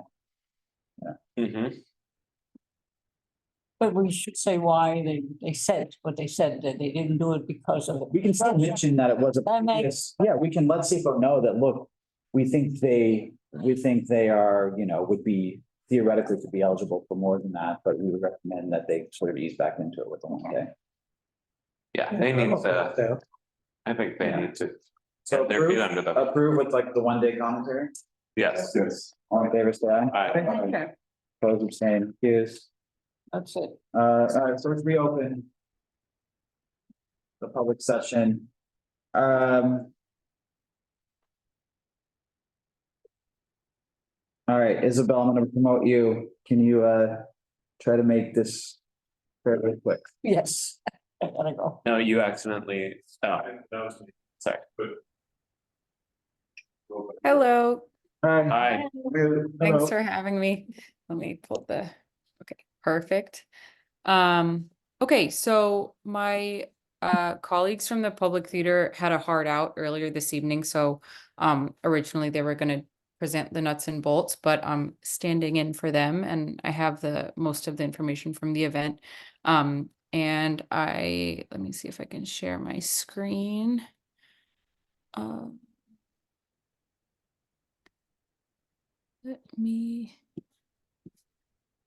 There we go. Astor Plaza. Yeah, it's Astor Plaza. Yeah, so this is basically the Shakespeare in the Park. Their theater is under construction, so the Public Theater is instead doing a kind of mobile presentation of their Shakespeare in the Park across all 5 boroughs of the city the whole summer. And they want to do the preview shows at Astor Place. So it's 3 previews. I'm going to put the PDF in the chat here. We're not seeing a screen share, just so you know. Yeah, I'm going to put. That's okay. You can just keep going. Okay. Assuming it's going to take the whole plaza. Yeah, so it's going to take the whole plaza of the South Plaza. And there's going to be 75 seats on, and then, so it's going to be a square stage, 75 seats wrapping around 3 ends of the square. The other end of the square will have a band with live music. Then, let's see. The performances will be set up and dismantled the day of, so nothing will stay overnight, any day. And it's 3 nights of performances, all of which will start at 6 p.m. and end at 8 p.m. And then, the loadout each night is at 10 p.m. Let's see, there will be amplified sound. The actors will be mic'd. Security and sanitation will take care of with our teams that we contract. So Excel Security will be there all 3 nights. Our Street Plus team will make sure that we have sanitation under control. The public theater staff, including the actors, is around 35 people. And they will be dealing with the front of house, the seating, there won't be like, I guess like the management of the crowd. It's first come, first served, it's free. And yeah, I think that's what I've got. I'm gonna see if I can send this PDF to the chat because my settings aren't letting me share my screen. 75. You should be able to, since you're a panelist. It's in the bottom green part. I think, oh, okay. Here we go. Share. There we go. Okay, so you guys can see the run of show. There we go. Okay, so sorry about that. My computer was being a little wonky. So this is the idea. It's the Comedy of Errors. We saw a preview of it at Joe's Pub, and it's really good. It's a bilingual like dramedy in Spanish and English, and it's super accessible if you only speak one of the languages, and it's doubly accessible if you speak or understand both. This is the run of show, which I mostly went over. So this is the site plan, which is harder to visualize without the actual site plan. Oh, it's a tiny stage. Okay. Is it a stage or just performing on the plaza?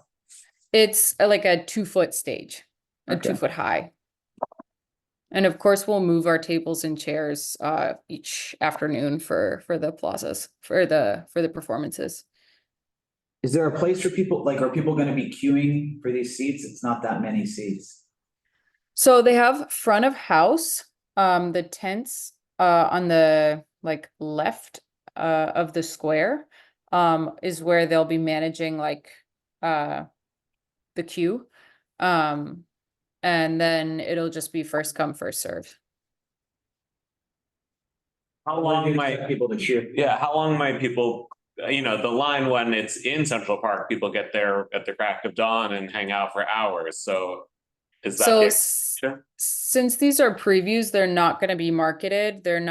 It's really just going to be a pop-up. So basically no one will know about it until it happens. Of course, maybe the 3rd night in a row, their word of mouth might travel, but it won't be promoted like the usual Shakespeare in the Park is. And also it's not Shakespeare in the Park. It's kind of like what they're doing instead of it. So it doesn't have that like brand notoriety that Shakespeare in the Park does. But yeah. And will people who walk by once the show has started or aren't in the first 75, like, will they be able to stand around behind the seating and still see and kind of? As long as they're not blocking the pedestrian walkways. So we'll have like the entire, like the wraparound of the plaza, we'll be able to pass, and we can set up, or we can tell Esther Place to set up kind of like separators, for like the last people, for the audience members that they can't cross behind, or else they'll like be blocking the flow of traffic. Which way would you, assuming, let's say the word does get out and there's like a line of hundreds of people, which way would you run the line? Probably, let's see. Towards the public? Yeah. Yeah, towards the public. The sidewalks are pretty big there. But I imagine we would just cut it off. I mean, there's not that many seats, so it's not like if the line is massive, like we would be able to seat everyone. We won't. Sure. So once everyone's seated, then we can be like, all right, guys, Yeah. catch them tomorrow night or around the city. Okay. Isabella, how does this relate to the cube? How do you keep people away from the cube? So the band will be set up in front of the cube, and there'll be a tent on the left side of the cube. We can have one of our security guys kind of be posted there as his kind of like area, as he's kind of monitoring the event. Obviously everything will be far enough away that if the cube does spin, it's not going to knock anything over. Good. But I guess that's a good thing to keep in mind. Worst case, nothing will be in the cube's way if someone does decide to go rogue and spin it. They definitely won't be able to like go walk all the way around the cube, so it could only go like, 45 degrees in either way. Good. Sounds cool. Yeah. Anything else? No. There's no food or drinks, right? No food or drinks. We have a concession called Astor Plate, which is not open at the moment, but we're hoping for it to be open again. But there's nothing related to the public theater. And that concession is not part of this request? No, it's not. No, that's just on Astor Place. All right. Anyone else? All right. Thank you. Thanks. Much appreciated. Thanks so much. Thank you, Isabel. Good to see you again. All right. You too. They're in. All right. We're going back into business session. I think Edma. Sounds great. Did we count Edma in the quorum? Yes, we did. I think this sounds great. Yeah. Very cultural event. Let's do it. Yep, culture. All in favor? Aye. Those abstain? Recuse? No? Okay. New business? Actually. None. All right. The only business is. Thanks, everybody. Yes. Well, thank you again. Thank you. All for coming. Yes. Thanks, everyone who's still